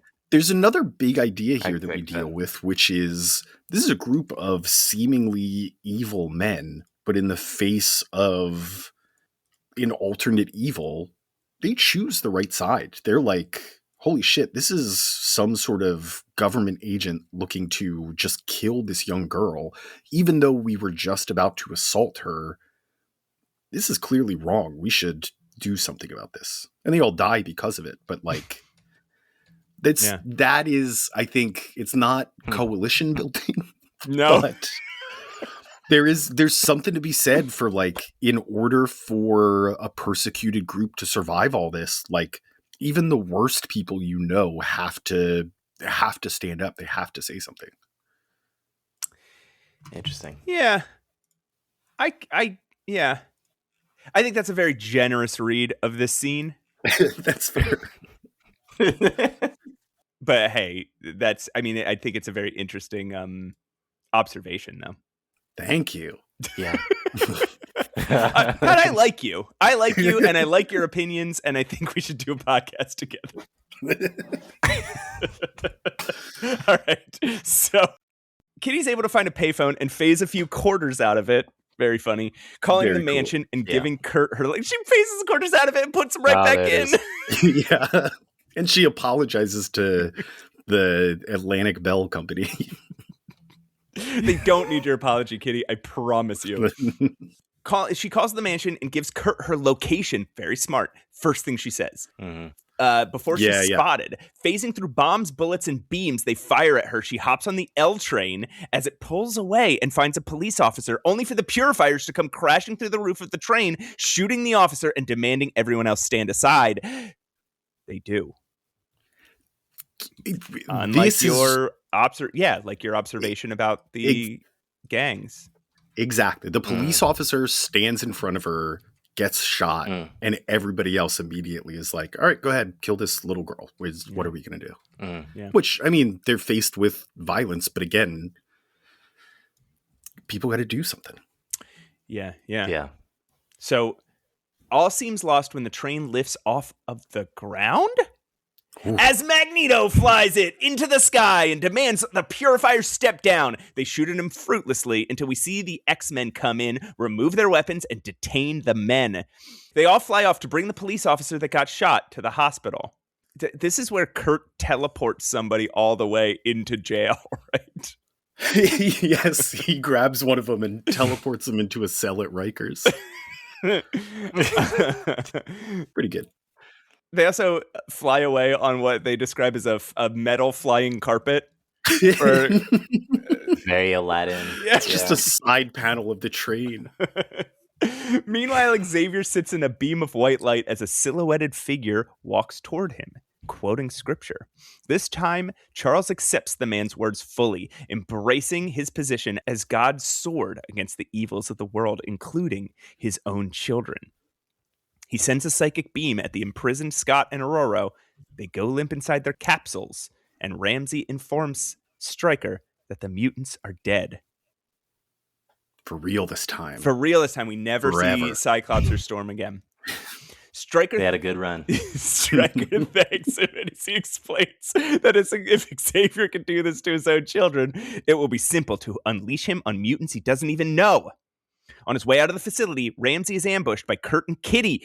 They interrogate him, and a short time later, we see Magneto and the X-Men extract Ileana and the bodies of Aurora and Scott from Anne's custody, only to discover they're not actually dead.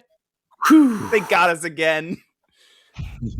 Even in his altered state, Xavier must have subconsciously prevented himself from killing them, instead dropping their vitals low enough to appear dead. It doesn't fool Wolverine's senses, though. He can smell the life in him. Magneto zaps him with a bolt of electricity? Sure, yeah.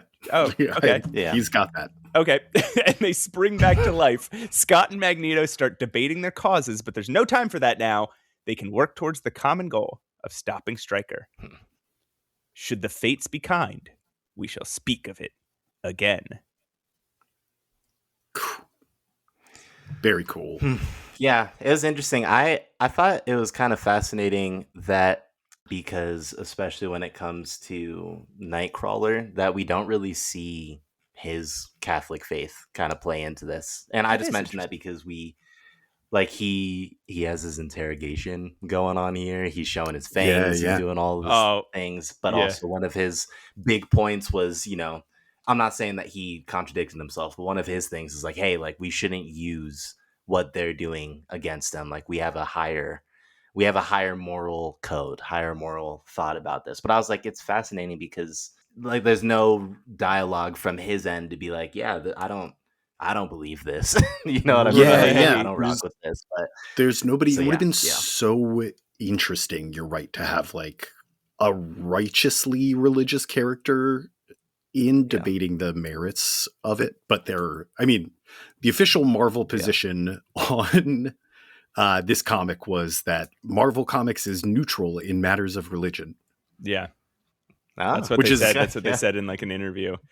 Extremely funny to do in this comic. To be like, oh, well, the official position is no, none of this is real, and we're completely neutral on the subject. Speaking of Nightcrawler's bluff, where he's like baring his fangs at the guy.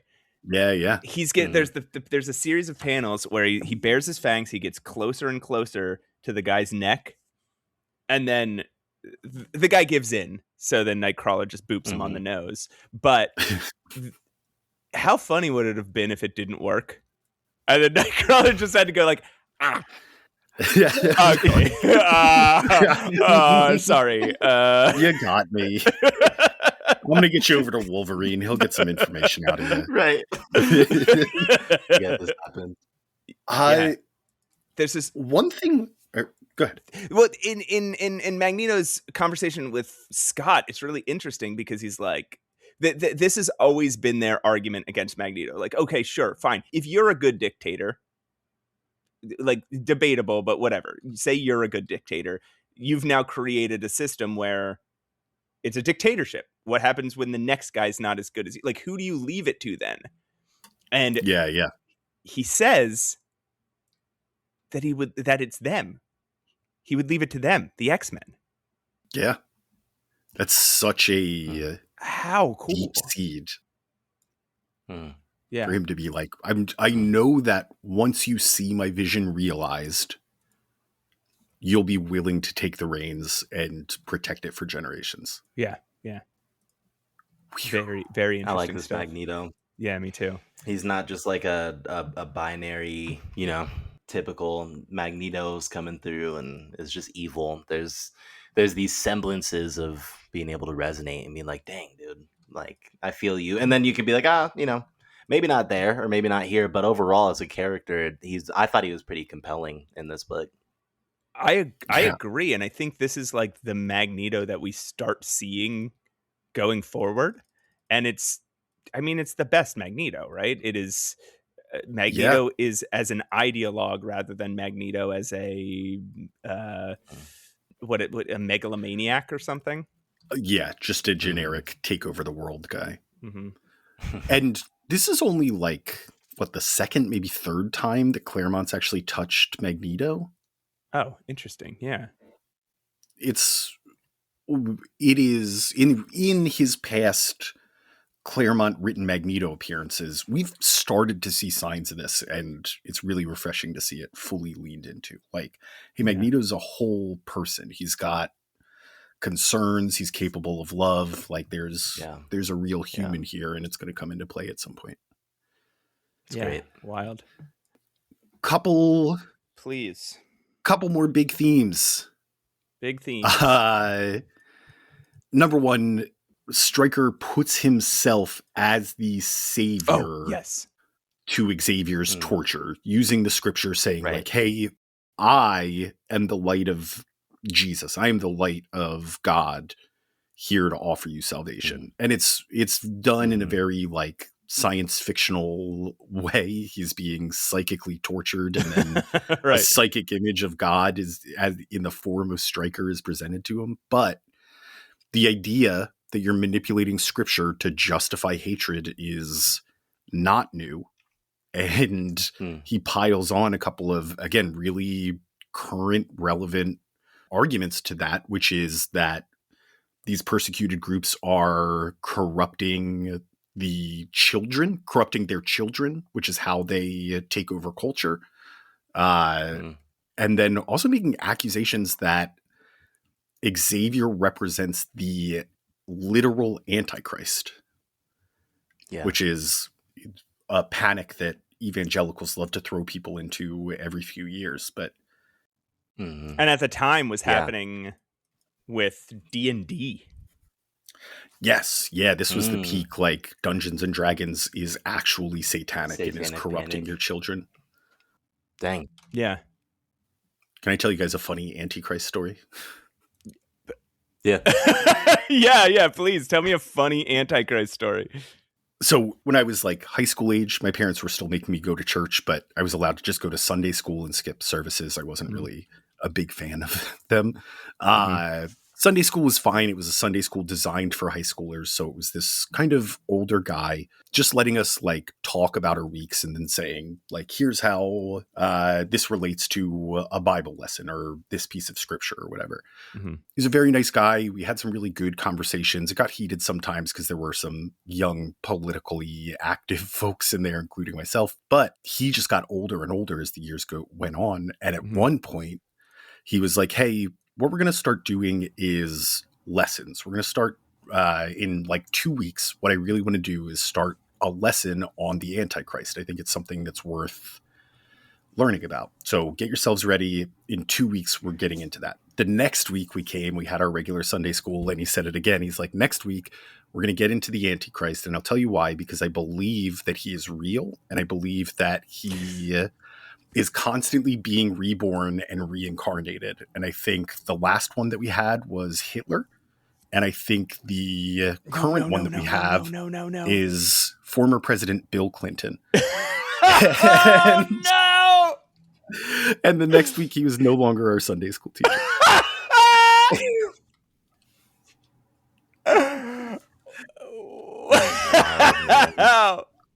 Wild stuff. Wow. This is like 2001. Wow, man. How would he? But again, and like even to that point, again, it's the fear is the in that case the weapon. You can be informed by certain things and your worldviews and continue to see like how that informs you, but the manipulation from Stryker, and then like even him choosing the what struck out to me is the verbiage. Like he comes out of the light, but then he says, "Do you embrace the word, Charles?" And so in Scripture, like John 1:1, it's written that Jesus is the Word. Like that's another name for Jesus. Okay, I just think it's interesting because now Stryker is taking on these nicknames and these things. So it isn't, hey, you'll find salvation through Jesus, or you'll find salvation through this vessel and I am a messenger. It's transformed from the messenger, just like you were saying, Pat, to now I am the, but it's like a slick way, you know, like it's a slick minor way. Like I can use this verbiage to, so yeah, no, totally. Convinces him to accept Jesus while painting himself as Jesus, and lets those two combine for his cause. He clearly doesn't believe, like he believes in himself and his cause. He does not believe in the scriptures that he's talking about, right? Because this is idolatry, right? He is making himself God. Yes. In this moment. That is... Yeah. That's a big sin. Big old sin. Almost as big as killing a guy. A bunch of kids, in fact. It's like, how does he... It would take a lot of self-deception, self-delusion to not see that, right? Yeah. To do this and still believe you're righteous. Yeah. One other... Sorry, stop saying that. One other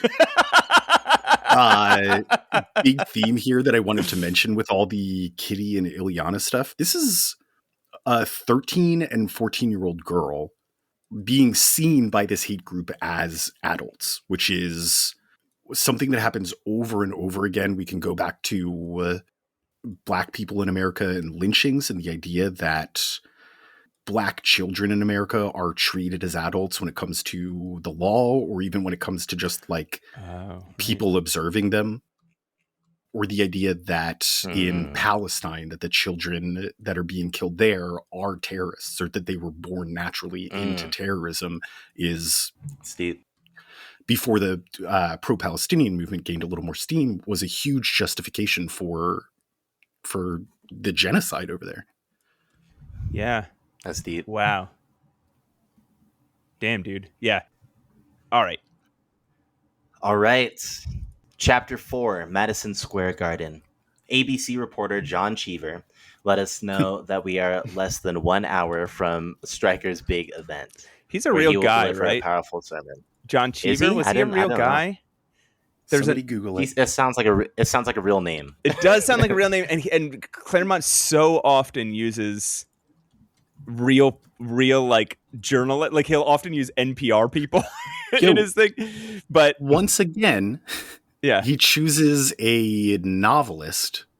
Oh, it's a novelist, and puts them in the position of a reporter in his comic. Weird. What he keeps doing this specifically. What a weird thing to do, man. Well, hey, look. If you're writing a comic this good, I don't know, man. Yeah, shout out John Cheever. Yeah, go read his book. Or maybe not shout out, but yeah. Just about every significant person in politics and media are in attendance. Surprisingly, Stryker's peers, fellow evangelist ministers from other organizations, are boycotting the event and drawing comparisons to Nazi Germany. So at this point, we know that those comparisons are out there, right? I think it's important that this is noted here. And it's odd that it only comes from his fellow evangelicals, but nobody can claim that they didn't see comparisons to Nazi Germany in this, because there were figures in the media pointing it out, which I think it doesn't come back up, but I think is still another important point to make here. Yeah, that's interesting. Okay, yeah. Agreed. Backstage, Stryker introduces the broken Xavier to his own reproduction of Cerebro and instructs him to reach out to all mutant minds in the area and destroy them, likening it to the mark of the beast. A battered Anne rushes into the room, explaining that X-Men staged a rescue mission, kidnapped Ramsey, and are likely onto Stryker's plan, and on their way here to stop it. I am a servant of the Lord. What can they do to stop me? He replies. The sermon begins. Stryker recaps the biblical story of creation, drawing from anti-evolution arguments. God created man, not beasts, and accepting monsters as men will lead to the damnation of the world. Mutants are a deviation on God's design from man, sent from hell. We see a couple of crowd reactions. A senator in a private balcony asks his aide if the president actually supports this kind of speech. His aide replies that the president is a fair-minded man. He believes that the Reverend's views deserve a hearing. Two police officers work in... Sorry, this is a direct reference to Ronald Reagan and his position on like Jerry Falwell, Pat Robertson, and all their fascinating anti-homosexual rhetoric at the time. Oh, fascinating. Right, treating all ideas as if they're equal, as if they all deserve equal treatment because, And that's, or saying that and then giving preferential treatment to people like Jerry Falwell. I mean, I think both things kind of suck, but you're right. Yeah. Probably hand in hand. Yeah. And it gets, this was back before it could be easy to have platform, it could, not everybody would have a phone and just, so that's a good point. There's probably a little, there's more weight to what is being televised. Yeah, especially if it was pre-TiVo, pre-recording. It's like you needed to be in front of it to see, or you're going to read it in the newspaper, right? So Damn. Two police officers working security discuss their feelings on the speech. One is concerned about the preacher's words, while the other wishes that he was at the Rangers game. He does not care. The banality of evil, right? Yeah, for real. We also see Stryker pull a switch behind his podium as we cut outside where the X-Men are standing on top of their post office across the street. They double over in agony from a sharp pain in their brains as they see a young man down on the street scream and collapse. He starts bleeding from the ears and nose, having a full-on aneurysm. Nightcrawler calls out for help, but the crowd only watches, wondering if Kurt actually attacked this child. The X-Men know that their psychic defenses are protecting them for now, but not for long, especially as they get closer to Xavier. They debate how to approach, noting that Stryker is counting on them to attack so that he can further justify his claims that mutants are all violent. No time for that now, though, as Magneto acts unilaterally, tearing the roof off of Madison Square Garden, lowering himself in, demanding a word as he gently reattaches the top of the building. Quoting scripture, Stryker focuses Xavier's energy in full directly at Magneto, knocking him to the ground among a rabid anti-mutant crowd. The senator we saw before stands up to step in before the crowd murders Mags, but he starts bleeding from the ears himself. Stryker, through scripture, commands the crowd to kill Magneto, but the police, for now, are able to hold back the few that try to act on it. Meanwhile, backstage, the X-Men have used their attention on Magneto to slip in the back door and begin their assault. Both Xavier is still actively attacking their minds. The fight's a struggle. Anne rushes on stage to let Stryker know, but falls to her knees with a massive headache before blood starts to leak out of her nose. She pleads with the Reverend as he recoils in disgust, still willing to serve him faithfully. But Stryker explains that if she truly cared about his cause, she would kill herself as he pushes her from the stage, breaking her neck. She's actually crazy. dead. This is Yeah. yeah. Yeah. This Yeah. is man, they do it twice, right? They do with the senator, and with Anne, it's like, hey, more people are mutants than you know or than they know, right?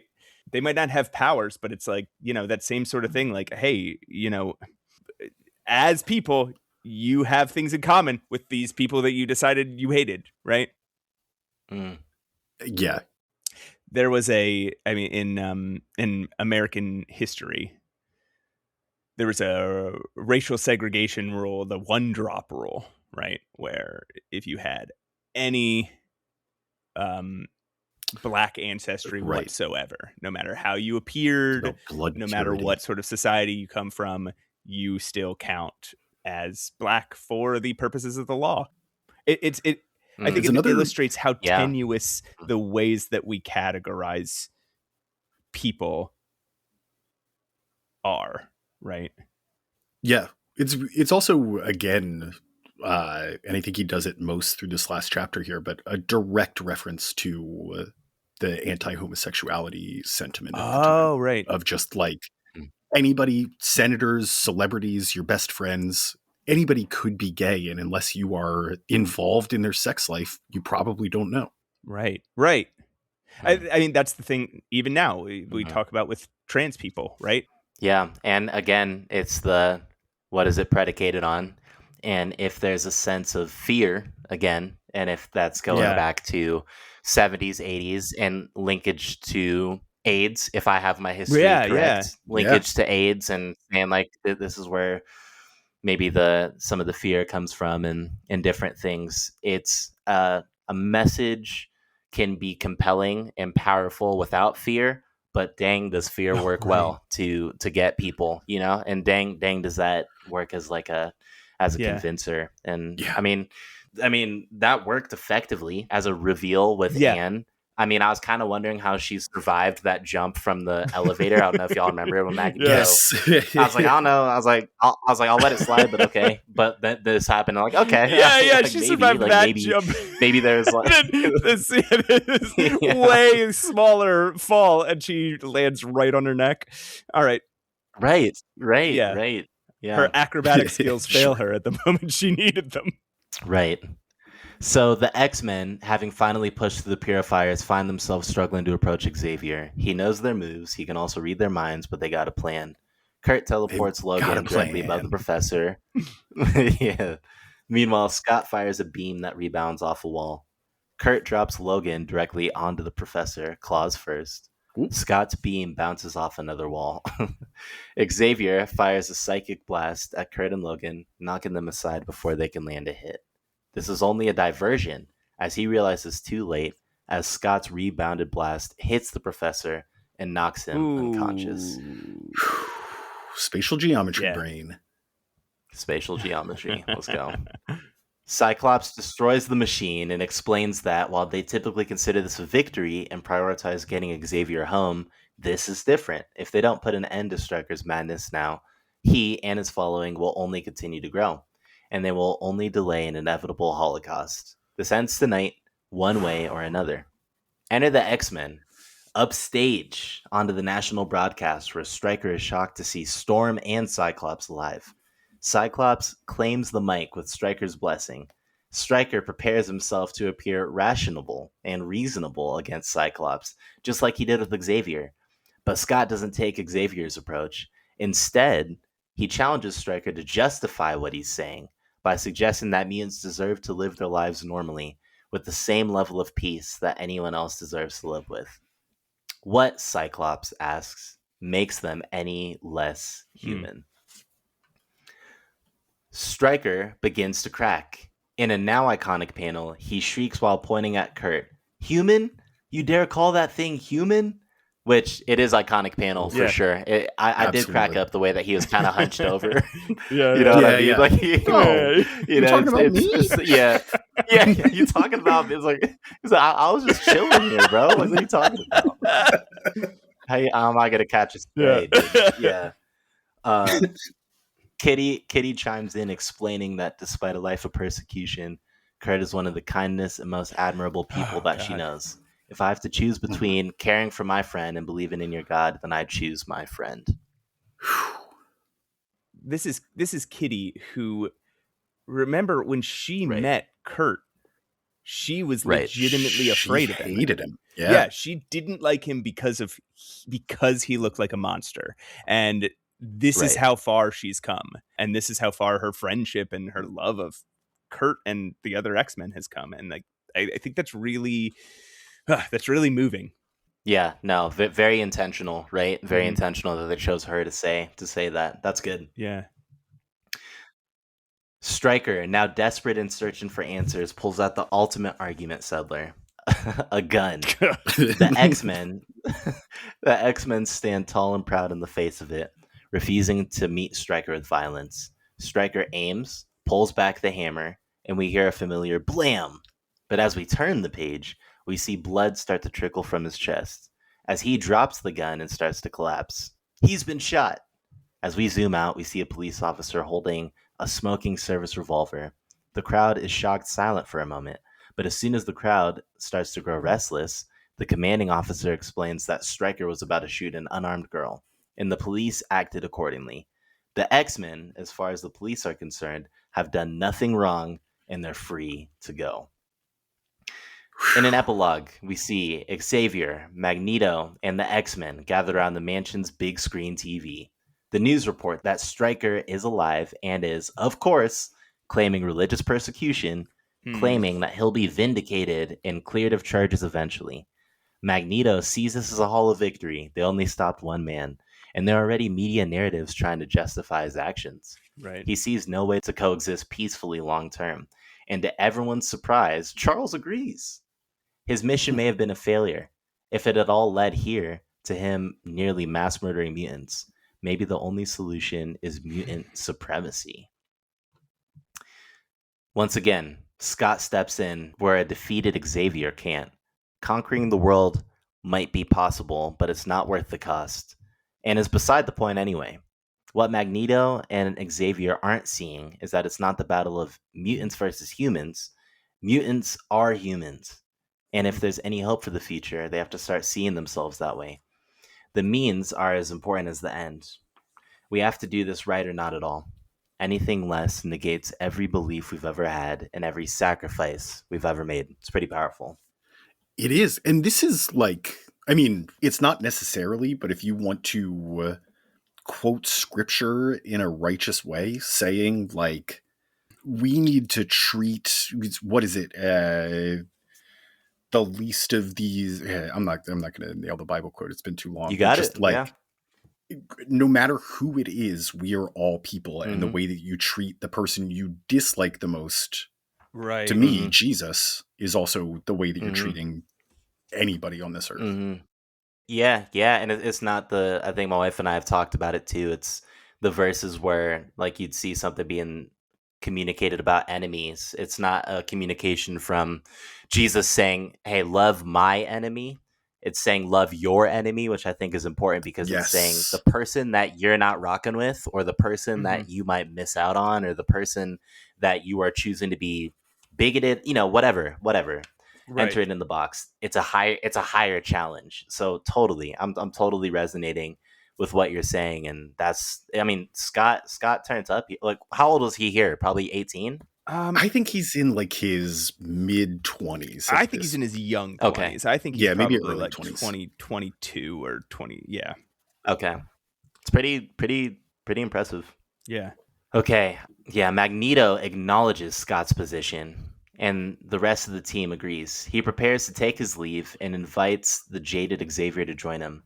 In a parallel to psychic torture, Xavier again extends his hand, nearly grasps Magneto's, but then withdraws at the last moment. He may feel defeated, but if his team doesn't, he owes it to them to keep trying. Yeah. Charles sheds a tear out of pride and gratitude. Scott and Aurora step out for some air. Aurora expresses her deep admiration for the things Scott said. Both at the mansion and in front of the world, they both agree the only way forward is with love, no matter how hard it may be. Which, did it not seem like a romantic-esque? Like, was that not like a romantic-esque panel to y'all? Like, did that not feel... Yeah. I'm for a strong friendship, so I'm not someone who's like you need to ship everybody. Like, that's not what I'm saying. But like, Right. it just felt like unplatonic to me, at least. I don't know. Yeah. Yes. I think you're exactly right. I read this too and was like, are they about to Kiss. hook up? Yeah. But They also hold each other at the end, like a mother and father, like looking on their children playing in the yard. I think there's two things here. I think number one, every artist that has gotten their hands on Storm has fallen in love with her. So it may just be that Brent Anderson is drawing Storm, and in his mind, she just always looks like she's in love. Because he's reflecting his own feelings. Like when Elon Musk is like using his AI that he makes and he's making it make women who look at him like they're in love. Oh, yes. He's just like Crazy. so desperate for his. That's Brent Anderson with Storm. With Storm. I think the other possibility here is that Claremont has just kind of, or maybe Brent Anderson has kind of run out of ways to show their relationship continuing to strengthen. Like Scott and Aurora have had the heaviest conversations you can have as two people. Right. Like, how do we raise this even more? Maybe we make it seem a bit romantic. Or maybe he just doesn't understand that it seems romantic. But yeah, I hope they're not trying to put the two of them together. Put the two of them, yeah. I also think Right. There's an interesting moment here that we didn't cover, which is it's a really cool moment. Kitty offers Magneto to join the X-Men. Oh yeah. And he can't because he doesn't believe in it. Which is also, man, like, I think Magneto's wrong, right? Mostly. Yeah. I also think Xavier can be kind of wrong sometimes. Right. Yeah, he's a jerk. Yeah. I think there is a ideological middle between the two of them. Agreed. Where Xavier sacrifices people for this cause.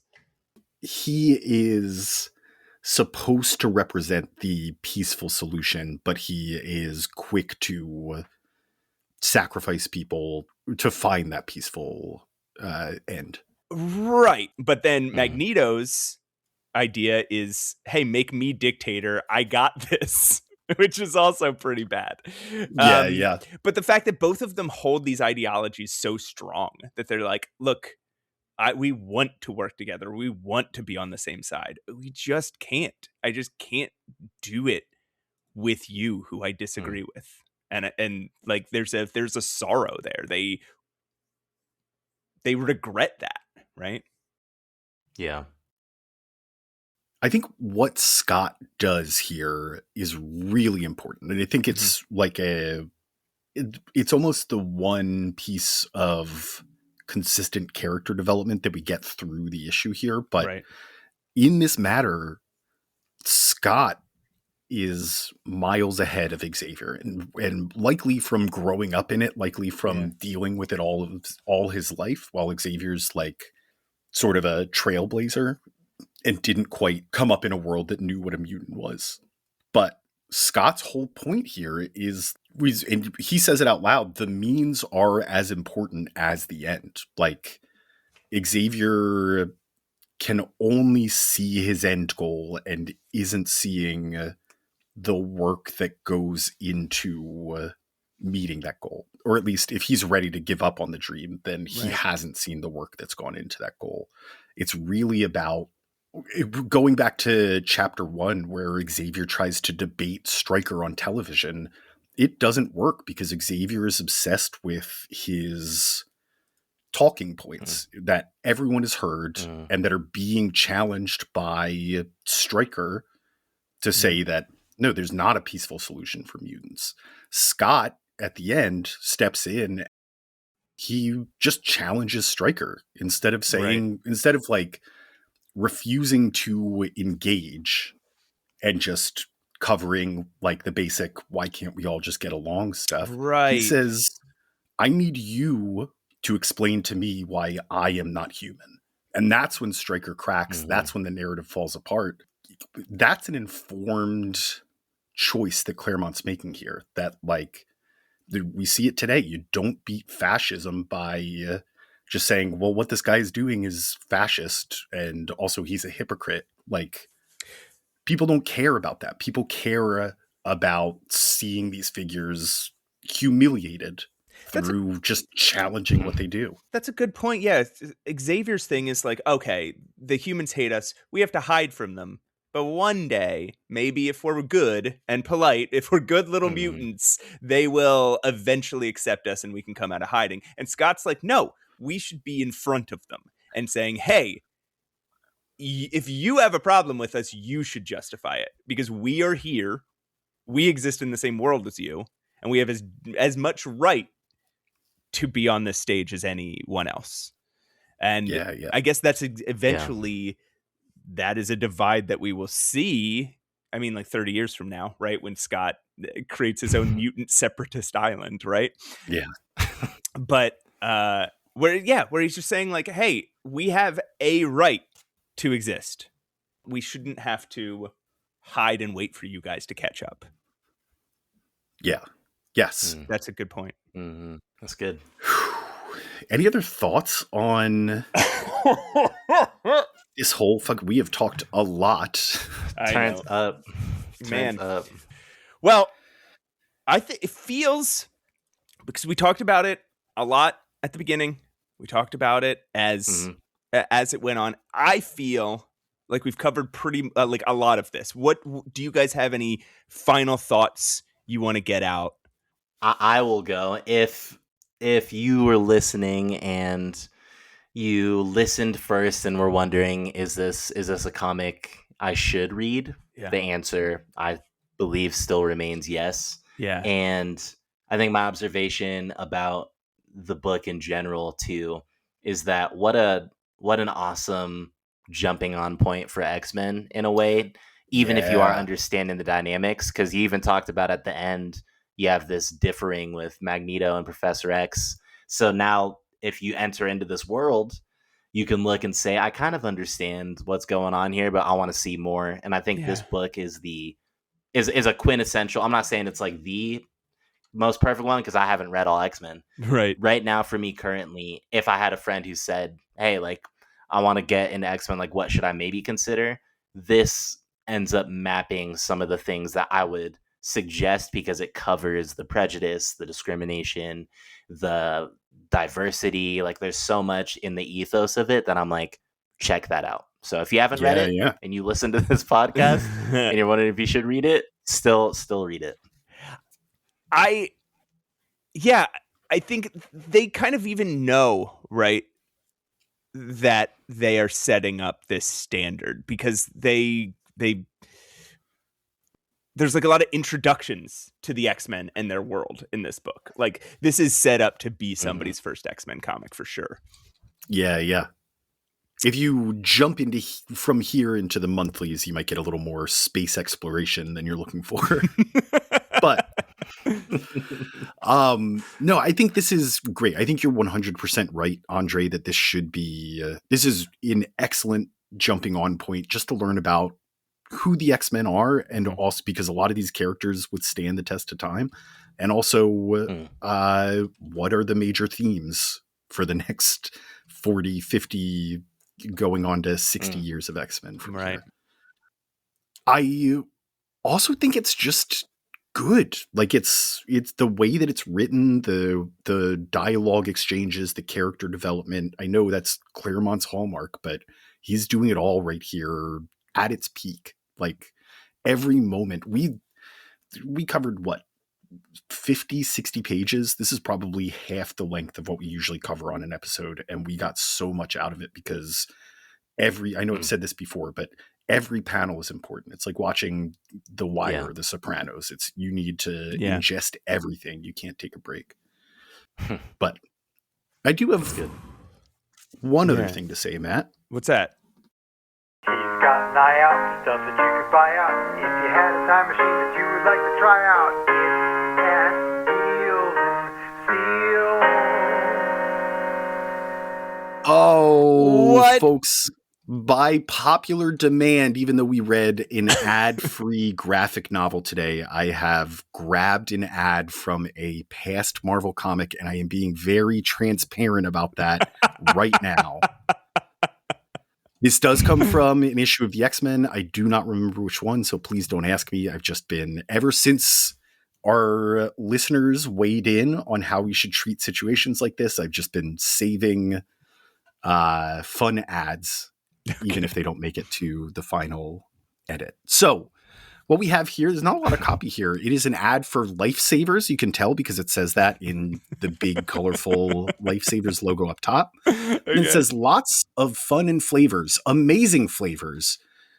And then it gives you the rules for the word search below. It says find the 13 juicy Lifesavers flavors hidden below. Lemon, lime, cherry, pineapple, orange, apple, tangerine, strawberry, butterscotch, grape, pear, coconut, banana. Okay. This is the hardest word search I have ever seen. This is not a grid in any way. This is a bunch of bubble letters all blended into each other. And you have to, I'm getting like, I can't complete it because I get nauseous trying to look at it. It is pretty wild. I'm not gonna lie, this is kind of tough. I'm trying to find butterscotch. Oh, I got coconut. No, yeah, it's hard. Are you guys do I have some coconut. sort of? I got beep. Is beep one of them? One thing that I've been very good at in my life is in word searches, just finding the word ham, H-A-M, ham. Ham. It's in most word searches somewhere, even if they're not telling you to look for it. I don't see it here. Okay. But again, I'm having a very tough time. Man, I'm crushing it, dude. I found cherry, I found pineapple, I found apple, I found coconut. Okay. Well, maybe this isn't funny and there's just something wrong with it. And I got orange, or maybe I'm some sort of savant. We've got to test. It is pretty intense, though. It is no, really, this is it a is very. really wild. I mean, it's quintessential '80s for word. It's like this isn't a handed to you word search. This is a dissertation level. Like you have to work at it for a little bit. Looks hand drawn too. Somebody put a lot of work into this. I got butterscotch. Good find. I got pear. All right. I think I got them all. You can try to solve it when we're done recording. If I got strawberry. I got them all. Sorry. Dang. I found storage. Is there a storage? Well, lifesavers are good, so I'm thinking this is a deal, Pat. Great. He's got an eye out for stuff that you could buy out. If you had a time machine that you would like to try out, it's Pat Deals and Steals.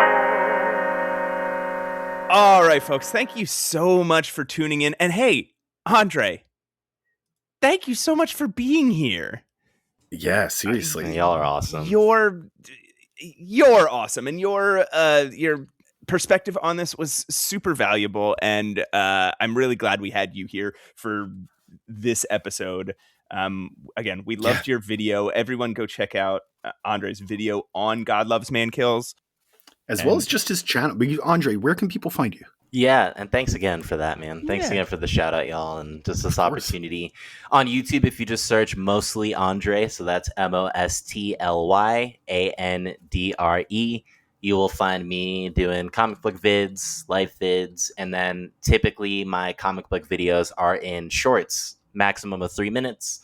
Nice little synopsis breakdown, so you could find me over there. Yeah. Really insightful stuff. Also, everybody, you can find us on Instagram at Mutant Menace Pod. You can email us if you want to be part of Pat's email corner at mutantmenasepod@gmail.com. You can join our Discord. There's a link in the show notes To join the Discord. So join it. Leave us ratings, reviews, wherever you find podcasts. Subscriptions, comments, as interact much as with you us. share, and as much as you interact, helps people find the show. So help us out with that. Big thanks to Julia Selly for providing the voice of Trish Tilby, and to Krills Wilson for all the music. And with that, I guess we just wrap it up the way we end every show. Yeah. As always, Senator, you're bleeding. And remember, poop on you, Logan. As always, I hate death.